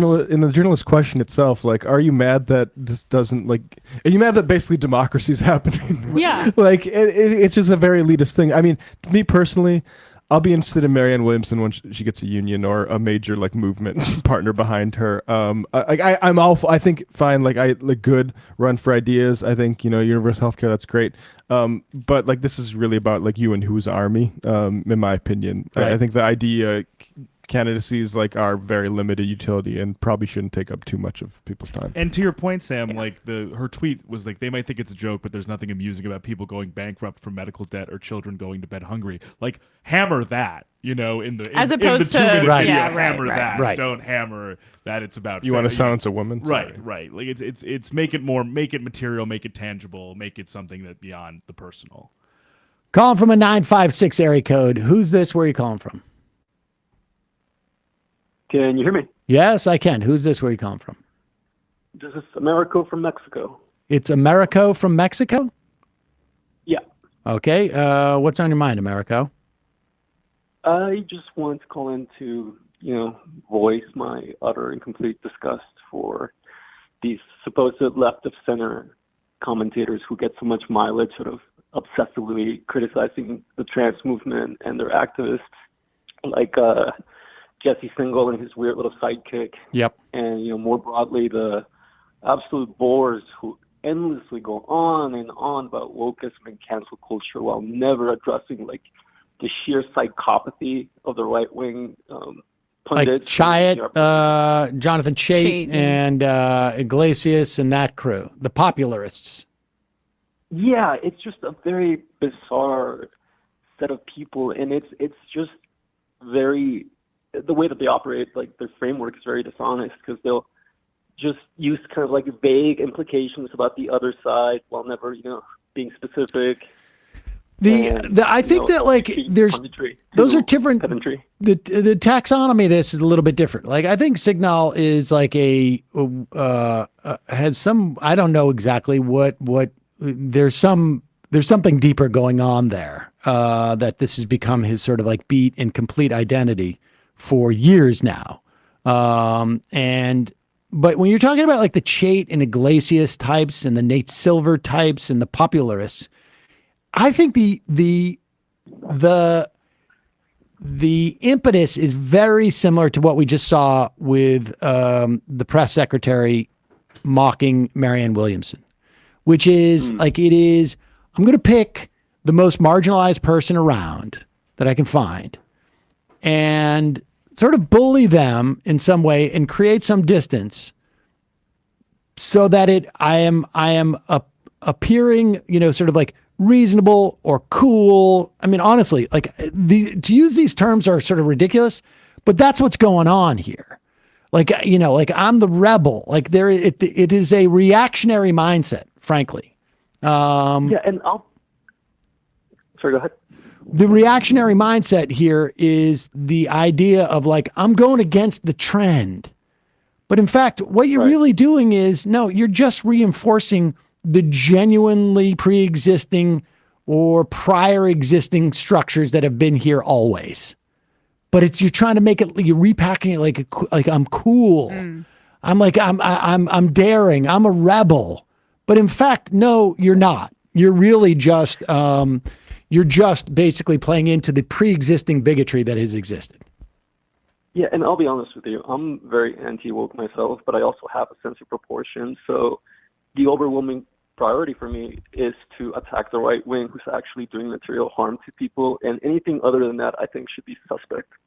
I agree with you. I mean, I don't know what it means to be anti-woke, but I don't care ultimately like what is in the heart of Jonathan Chait or Matt Iglesias, or like, whether you and I could have a difference as to like how much we tolerate, a college student from Oberlin being upset about, the cultural appropriation of something. It's like, it's irrelevant. It's really just a question if you're a pundit or you're writing or you're even, just going on Twitter and, using whatever platform you have, whether it's like, 10 followers or 10 million followers and doing it and espousing this stuff. It's really just like, what is the important fight to have here? And, how much of like society goes through growing pains where there's no doubt in certain areas, there's, sort of like a over, getting out ahead of your skis a little bit, but society, like the real thing that will happen with all this stuff is it will be overcorrected. Any gains that any groups make in terms of like emancipatory or in terms of like actual rights or social acceptance or whatever it is, any gains that are made, and certainly any excesses, you can be sure there's going to be a backlash that always happens regardless of the tenor of these movements or the measuredness of these movements. Whatever, there's always a backlash. And after the Michael Knowles comment about eradicating transgenderism from public life, I saw these people retreat to defending his right to say it, which no one was disputing. But that's all they have. They have, pedantry, defending the right to say something that's indefensible on its merits. Exactly. Really like who is contempt? Exactly. Yeah. Who is the person out there saying that Michael Knowles should be in jail? Who is the person out there saying that we're going to revoke his microphone? No one.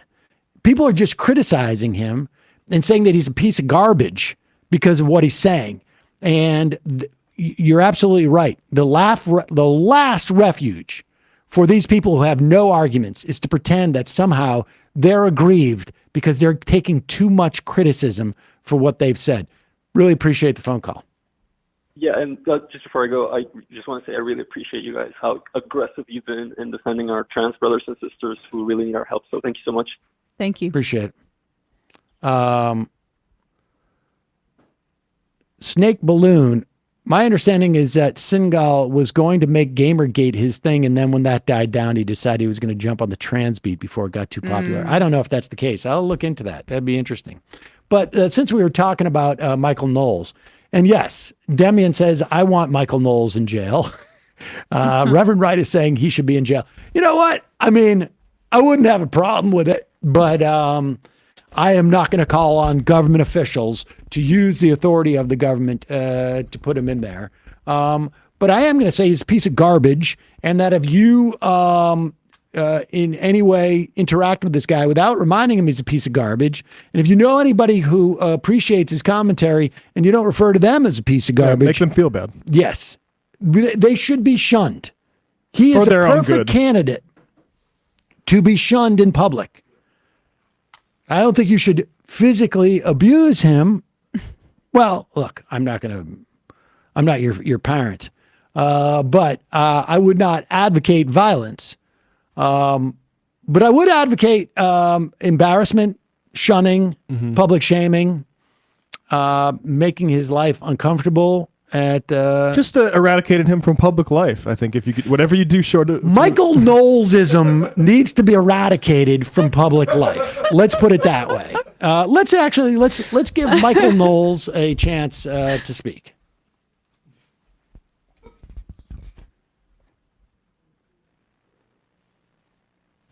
So the question then becomes the more honest. Oh, pause it. We should also say, like, here he is defending himself. He's changed his outfits lately. Have you noticed this? He's a little bit more like trying to be a little more pastoral. And, you got to feel bad for this guy because, they're at the Daily Wire commissary down there in Tennessee. I don't know. Maybe he's in L.A. I'm not sure. But I imagine they're all down in Tennessee or something. And he sees Matt Walsh getting all the special treatment. Like, you were the guy who pioneered our new transphobia initiative, and he's going in there going like, how can I get in on this? We can't do all the racist stuff I wanted to do because Candace is the one who's supposed to run interference on that. Yeah. It's tough. He is Nashville based. But at least he gets to play dress up, which we know. He's a theater kid, so this is what he's always wanted. So the question then becomes, the more honest liberals have said, okay, well, what does it mean then to eradicate transgenderism from public life? And it's a good question. I'm glad people are talking about that. That was the point of my speech. What would it mean? You know what all communicators do is they call for something, and the point that they want is, why are people, what does that mean? I'm not going to tell you. I'm not going to tell you at this speech. Yes, no, the great speeches tune in into my history. show. All the great speeches. You always Fight them on the beaches. Yeah. The Emancipation Proclamation all left their audience very confused about what. They were just asking questions. No. The fight them on the beaches. That was a mistake because people understood what that meant. Mm-hmm. You got to say, fight them on the sandy plateaus. What did I mean by that? Well, you're gonna have to tune into my podcast. Well, that's the reason I said it. To find out. No, what this guy is doing is that's not what he wanted. The most charitable interpretation of what he wanted was, I went out there to build my brand by saying something that was incendiary that I could reasonably attempt to claim I didn't say. And that's what I did. Mm-hmm. That's his most charitable view. Not like I wanted to get a conversation started, because God knows at CPAC, there's no conversation about how transphobic we should be. Yeah. Continue. Transgenderism from public life. And it's a good question. I'm glad people are talking about that. That was the point of my speech. What would it mean to eradicate the preposterous ideology of transgenderism from public life at every level? I'll tell you, but first I got to clear the air a little bit. When you want to clear the air, you got to check out Rabbit Air. Go check out Rabbit Air today. Put simply... Wait, what? Whoa! Wait, that was it for the ad? Wait, what? Go check out Rabbit. What is Rabbit Air? Rabbit Air is a purifier. Oh my God. Air purifiers. Clean your home with Rabbit Air System today. Yeah. It's like a drive-by. It's like Oh my God. rough. If I was Rabbit Air, I'd be like, can you finish the sort of parsing of your call for an eradication of the class of people Can you So wait a save second. our ad? So when I said I want to eradicate trans people, I mean, or a transgender ideology, I meant eradicate dust, like in your apartment With this, rabbit air. with this air purifier. It's a $600 purifier. Folks, let me just say that if you have a problem with too little transphobia in your home, Rabbit Air will clear that up for you and make sure to create the perfect amount of balance between transphobia and, or have you found yourself saying something incendiary to hundreds of people in an arena that can broadcast around the world? Well, we can take care of that. At Rabbit Air, we believe that you shouldn't have to sacrifice style for comfort, or choose our artist series featuring images from Claude Monet, Vincent van Gogh, and original designs by Rabbit Air's creative team. For your air purifier? Damn. Yeah. Was This that is our $600 air purifier. Did that really just happen? I want a Monet then. Wow. Seamless advertising. I mean, look, I do ads on this show, but in the middle of like, I'm going to clear the air from that genocidal call I made. Yeah. I want to just clear the air, and this product is going to help you believe that I was not being genocidal. No, I've seen this kind of ad before, but I've seen it in like the context of like a video essay about why Netflix is on the decline, as opposed to eradicating transgenderism. All right, well, now that we've got that out of the way, let's go. Go check out Rabbit Air today. Put simply, eradicating transgenderism from public life would mean behaving Pause as it for 1 Americans. second. I'm just trying to think of the guys at Rabbit Air going like, hey, listen, I know this is a little bit of a stretch, but is there any way that you can say, let Rabbit Air clear the air and then say eradicating transgender people? Like, is there any way we can get that into like one clause? I know I want to give you room to maneuver, but is there any way we can get that one clause? And Michael's like, I can do it. Yeah, go back. Watch this, folks. This is called He's a a pro- broadcast pro. Yeah, professional. Would mean behaving as American society. No. did. Go back. I want to see the pro work before we get to the kicker. Clear the air a little bit. When you want to clear the air, you got to check out Rabbit Air. Go check out Rabbit Air today. Put simply, eradicating transgenderism from public Nailed life it. would mean Mel Brooks. Nailed it. 3 words. Put simply, eradicating. You did it, my man. Woo! The best.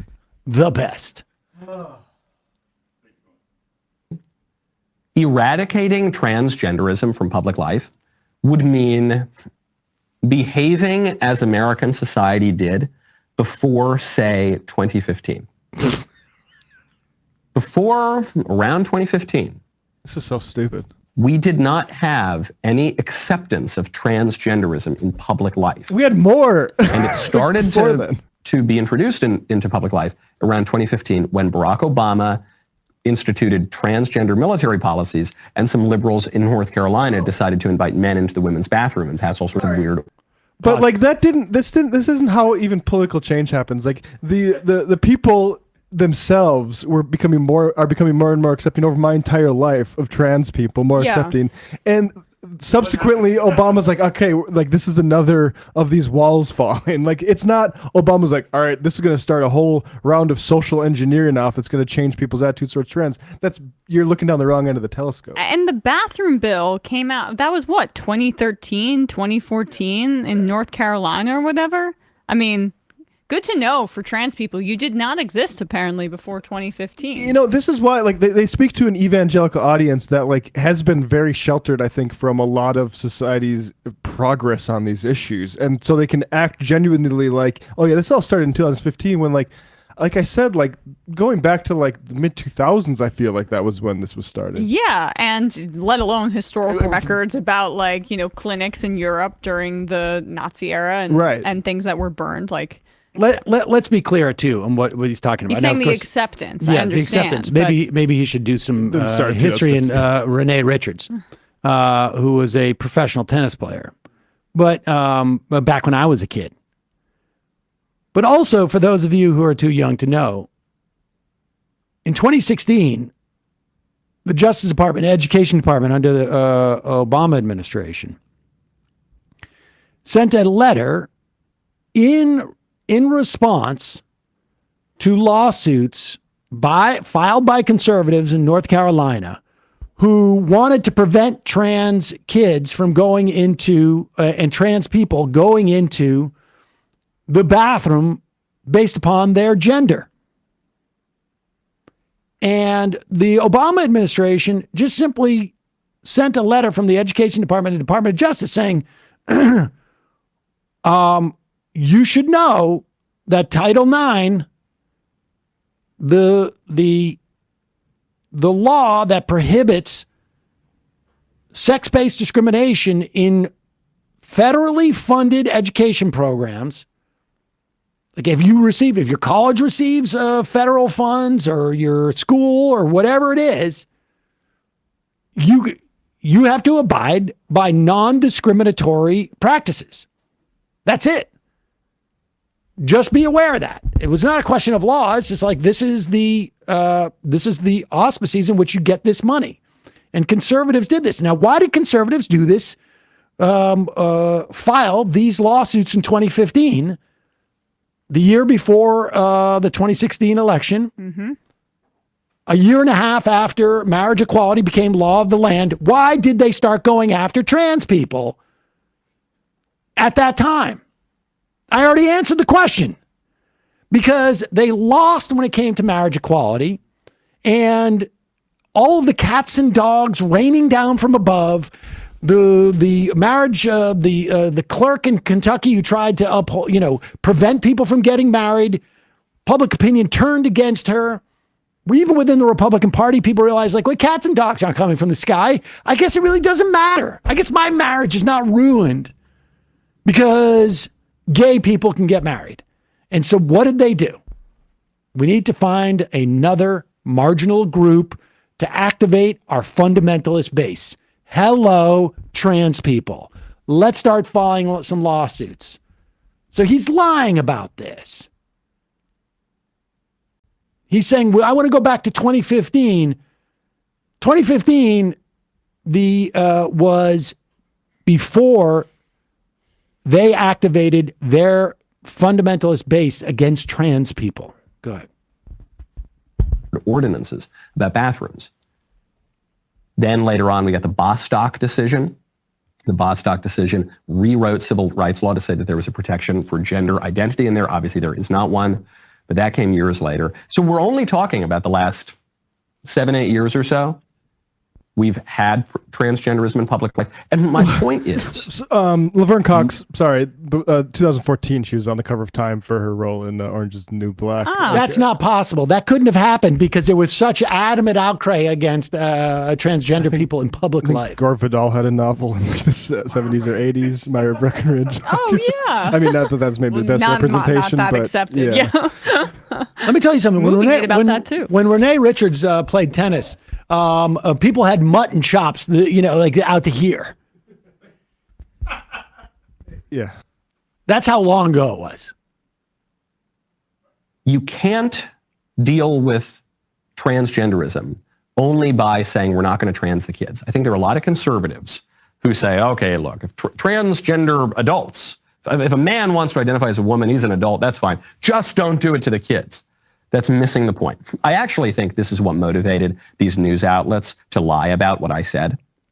They obviously couldn't deal with the argument I was making. If they could, they would have done that. This is the only real They couldn't do that. So they had to lie. They had to rewrite what I said until I scared them at the prospect of libel laws, and then they had to change their headlines, even though there's still libelous content in the articles. Why? Because the left believed that it had already won the transgender issue, just like it wins every other social issue. Just about. What happens, and I've talked about this on the show for weeks now, and I actually mentioned it in my CPAC speech. What happens is the libs introduce some crazy idea, and then the conservatives briefly stand firm. They briefly oppose it. Then the liberals totally stand firm, and then the conservatives cave. Pause it. Now, you know what? He's right. We've seen this with things like slavery.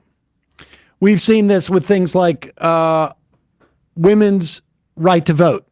We've seen this like with black people's right to vote. We've seen this with marriage equality. On and on and on. As people get rights and there's emancipation, and we no longer have to be subject to blue laws in most states, anyways. Where you can actually marry people from a different race. The libs, they stood firm on this. And then all of a sudden everybody rallied around and conservatives back off. He's right in that respect. Yes. And it's not going to happen with transgenderism. Yeah. I mean, we also know that that's ahistorical because the right-wing backlash to any kind of social progress, revolutions, or things like, I don't know, emancipation of black people. We know about Reconstruction and what happened there. So there's always a backlash from the right. It's not the left always winning, but the tides do turn because it's the right thing. The corporate lawyer says a Daily Wire transgender issues journalist resigned due to the rhetoric of Knowles and Walsh today and wrote about it. I read that piece and it was garbage. And I'm glad she's embarrassed by being associated with them, but she should also be embarrassed by everything she's written in that regard. Yeah. She wanted to talk about the growing, humanization. No, detrans movement. Oh, the detransitioning movement, and all she did was link to a piece of her own, and I'm like, oh, you know what? I'm interested. How many detransitioners are there?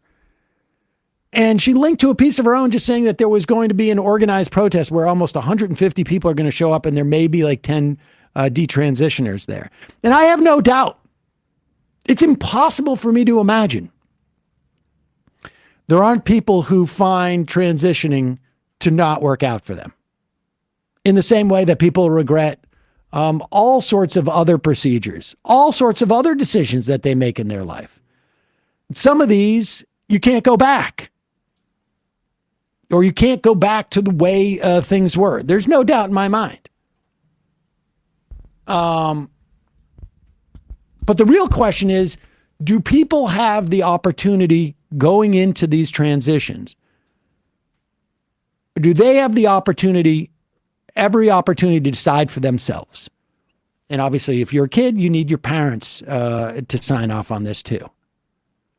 There are people, I'm sure, who regret going into the military when they're 18 because they, for a whole host of reasons. I mean, I would say probably a higher percentage.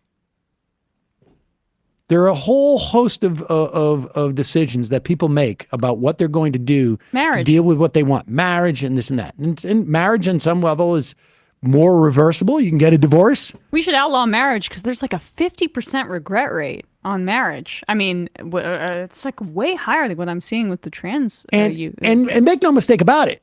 They're not talking, we need to provide more resources for people going through this so that there is more opportunity for gender affirming care. That's not the argument. That argument is just the fallback. This is the essence of the argument. We don't want transgender people to exist because it screws up our completely fundamentalist notion of what the relationship between men and women should be, and man and God, not women, because they're not necessarily allowed to talk directly to God. That's what's going on here. The rest of the stuff is just sort of dressing. You know, it's basically, and we see this in every issue over and over again. We need to have, you can look at it like in terms of like cuts to Social Security. We need to have cuts in Social Security. Why? Well, because the trust fund is running out. Well, there's a lot of other ways to deal with this. Why are you attacking Social Security? It's because this is part of a bigger project. And even the people who are supposedly like, we need to have reform in gender affirming care. It's a very odd time to be making that argument and to arguing that like publicly. Like Sam Harris in the middle of Abu Ghraib coming out and saying in defense of torture. Literally, that was the title of his piece, In Defense of Torture. Because here's a thought experiment. What if something that has completely never happened before and really can't happen, happened in a vacuum? We should think about that. No, you should think about what you're adding.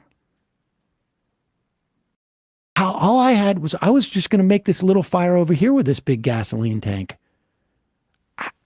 It wasn't my fault that they were doing the bonfire right next to the tank. Continue. And then the conservatives will say, okay, I'm fine with that idea. But this new idea that the liberals are proposing, that's crazy. And that's just what happens. So in the 1970s, you had the feminists start burning their bras and saying that a woman needs a man like a fish needs a bicycle. And what did the conservatives say? They said, that's totally crazy. Feminism, oh my goodness, that's crazy. And then what happened? The liberals stood firm, and pretty quickly the conservatives said, okay, feminism's fine. But this sexual revolution, all that Village People stuff over there, that's crazy. Gay people. And then what happened? Very quickly, the conservatives said, okay, well, the sexual revolution and the Village People stuff, that's Gay totally people. fine. But those liberals, you're never going to redefine marriage. That would be crazy. And then what happened? 5 seconds later, the liberals redefine marriage and the conservatives totally roll over.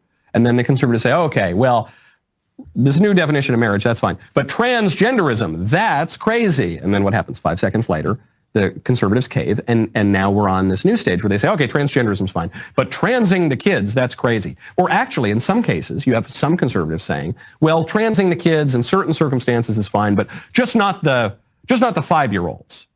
You know, wait till 8. Transing the 8 years and younger, that's okay, but or rather, that's not okay, but transing All right, we don't need to hear 9-year-olds. any more of this garbage. I mean, basically, though, he's telling on himself.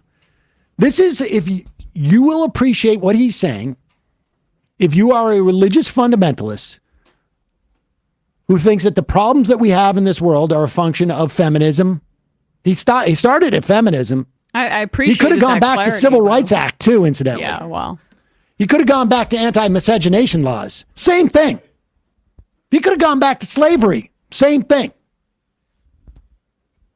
He just decided feminism because this is like, he's actually guilty of the same thing that he's like complaining the conservatives are.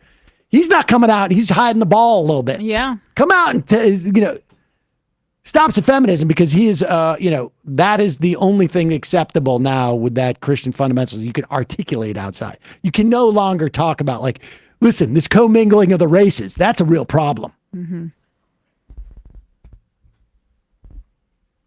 And I mean, you can go back to what Father Coughlin was saying. Go back to any of these. This is what these preachers were saying back in the day. These commingling of the races. That's not what God intended. That is his tradition out of which he speaks. He's a right-wing, theocratic fundamentalist. He doesn't even say hate the sinner, hate the sin, not the sinner. He won't even bring himself to say that because he thinks these people should not exist. How do transgender people not exist? How does that not exist? In public. Where like are you supposed to live your whole life inside? In the closet. Or dead. I mean,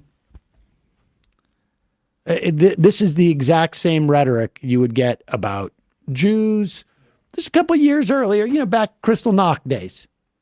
Yeah. Before you get to the final solution.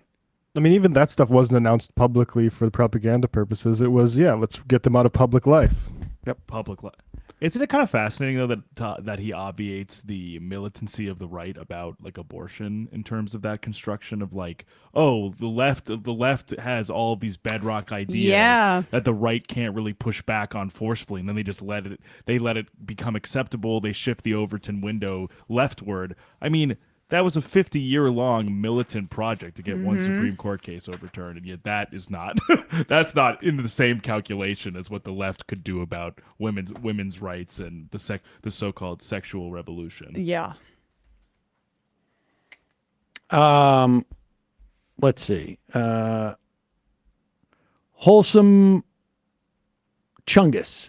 Thank you so much for keeping the topic of affirming care for trans children as an important focus on your show. Since there's so many people who lack the detailed knowledge of trans medicine for children, I'd like to recommend recent interview with Dr. Michael Biggs of Oxford University about the research he has done on puberty blockers in the Netherlands, where the practice first started 20 years ago. We will look into that. Did an interview on gender, a wider lens. Okay. The Worcester Ice Cats. The rabbit air thing reminded me of when Ben Shapiro interrupted his own March for Life speech to do an ad read for Quip toothbrushes. All right, folks, that wraps up the phone call portion of our program. Excuse us. I'll read some IMs and then we will get out of here. Not so Jonal Lewis. About the Amazon drive who called yesterday, they need to apply at the post office. We're always hiring. We're union. Or at least check out UPS. They're union too. Amazon exploits workers at every level. Prairie Fire Kowalski. The American Revolution was also more of a vanguard led revolt as opposed to the masses like in France. Indeed. Middle school litter boxes. Obviously, Brand could take a more nuanced approach and save himself some credibility without bringing up the ivermectin, but the principle of der Hauptfeinstein Eigenland, the main enemy is your enemy, is your own country, remains. Yeah, but I don't get the sense that is, I get that. I get that. Williamson's silence on the anti-COVID vax says a lot. She could have sold out and cashed in, but didn't. Yeah, I'm not saying she's a perfect candidate or person. I think I think he's saying that to her credit. Oh, okay. Oh, could have sold. Okay, gotcha. Timur from the 5. Happy birthday, Saul. Welcome to the interesting decade of life. Incidentally, it's my birthday this Friday. I turned 33, but frankly, I feel as old as Sam. Well, the beauty is that once you get into the mid-30s, it all just feels the same for a long time. Joe from Kansas City, in response to why France has a different protest culture, Hobsbawm wrote about how the pre-industrial city mob in Western Europe was a permanent entity, more a continuing organization than an amorphous ephemeral crowd. It was a consistent combination of wage earners, small property owners, and unclassifiable urban poor. Most of all, their location in cities and capitals gave them a more concise perception of what government and power meant should be than people who lived in remote villages. America wasn't a majority urban nation in 1920, so we've had less time to develop that perspective. See, Hobsbawm, Primitive Rebels, 1959, page 111. Very nice. Yeah, I'm going to even take a picture of that just because I'm impressed by someone giving me that kind of... That's a Hobsbawm I haven't read. That specific of a citation? Yeah, I think that's pretty impressive. Very impressive. Sam from Ottawa. There's a local scam call company offering my duct cleaning services. They've taken my number off their call list after the third time I confused their scammers by asking, why do I want my ducks cleaned? They live in a pond. That's pretty good. Matt from Medford. Any idea how MMT jives with the Medicare solvency stuff? We could fund these things. I like taxation because it works on wealth inequality in this situation. Sam's tight pants. Sources reporting that Susan Rice is one of the leading voices for resuming migrant detention. Despicable. Unbelievable. Yeah. Effing insane. Jesus. She could put her fascist kid in charge of it. Evan from Portland. I have 4 kids and an ex-wife who's unemployed by COVID. Without the child tax credit and SNAP, we'd be on the streets. Stefan. This is huge news for North Carolina. My friend is a PA in rural North Carolina. Here's some crazy stories. A lot of things are preventable just from being able to have a checkup. For example, he had to cut off the toe of a patient when he showed up. It was almost black. Told me he could have afforded to come in earlier. It would have been easily treated. Many similar cases. Horrible. Brewmaster Woods. What is the address for the studio? I want to send MR Dark Liquor for Thursdays when Sam takes powder. Send us an email. We don't really do that too often. NJ Mailman. The Arizona youth vote died harder than the fresh troops in front of the ramparts of Cold Harbor during the Overland campaign. Please laugh. All right, 3 more. Rob from Dedham. What liberal smugness of dismissing Williamson like that is unproductive. There was no benefit in those comments. Yes, agreed. Exactly. Omega. Michael Knowles should be on the watch list, as well as others who fail in entertainment fields only to become hateful zealots who go on to attack different marginalized groups. Mm-hmm. People in various communities don't need people who get jealous or bitter enough to become real-life versions of anti-X-Men hate groups. Well said. And the final I am of the day.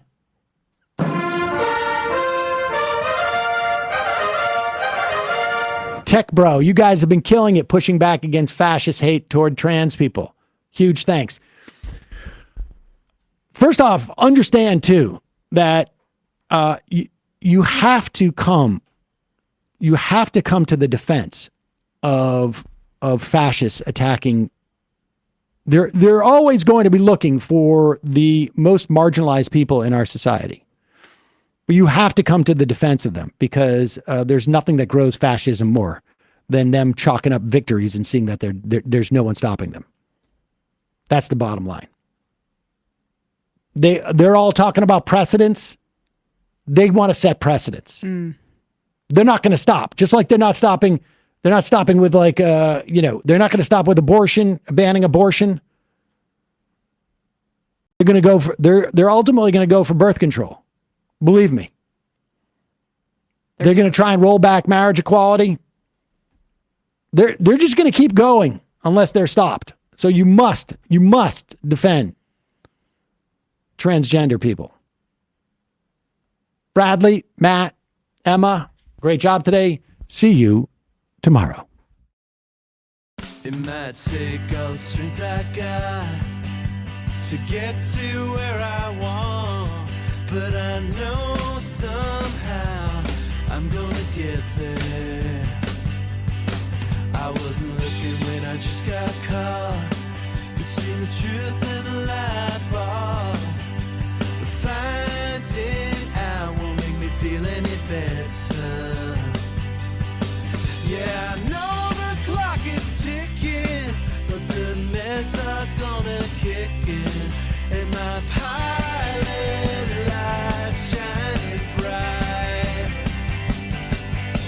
I get somewhere the choice was made, for the option where you don't get paid, for the road that bends before it finally breaks you.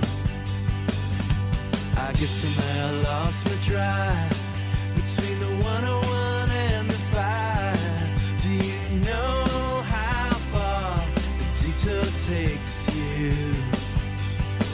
Yeah, I know the clock is ticking, but the meds are gonna kick in, and my pilot light shining bright.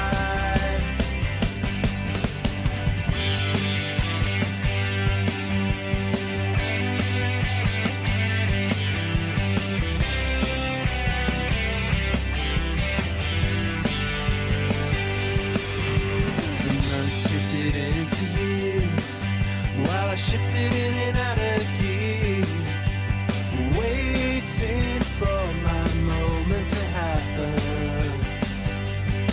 I don't know how much longer I can stay in, or how much more I got to pay to play in. I know some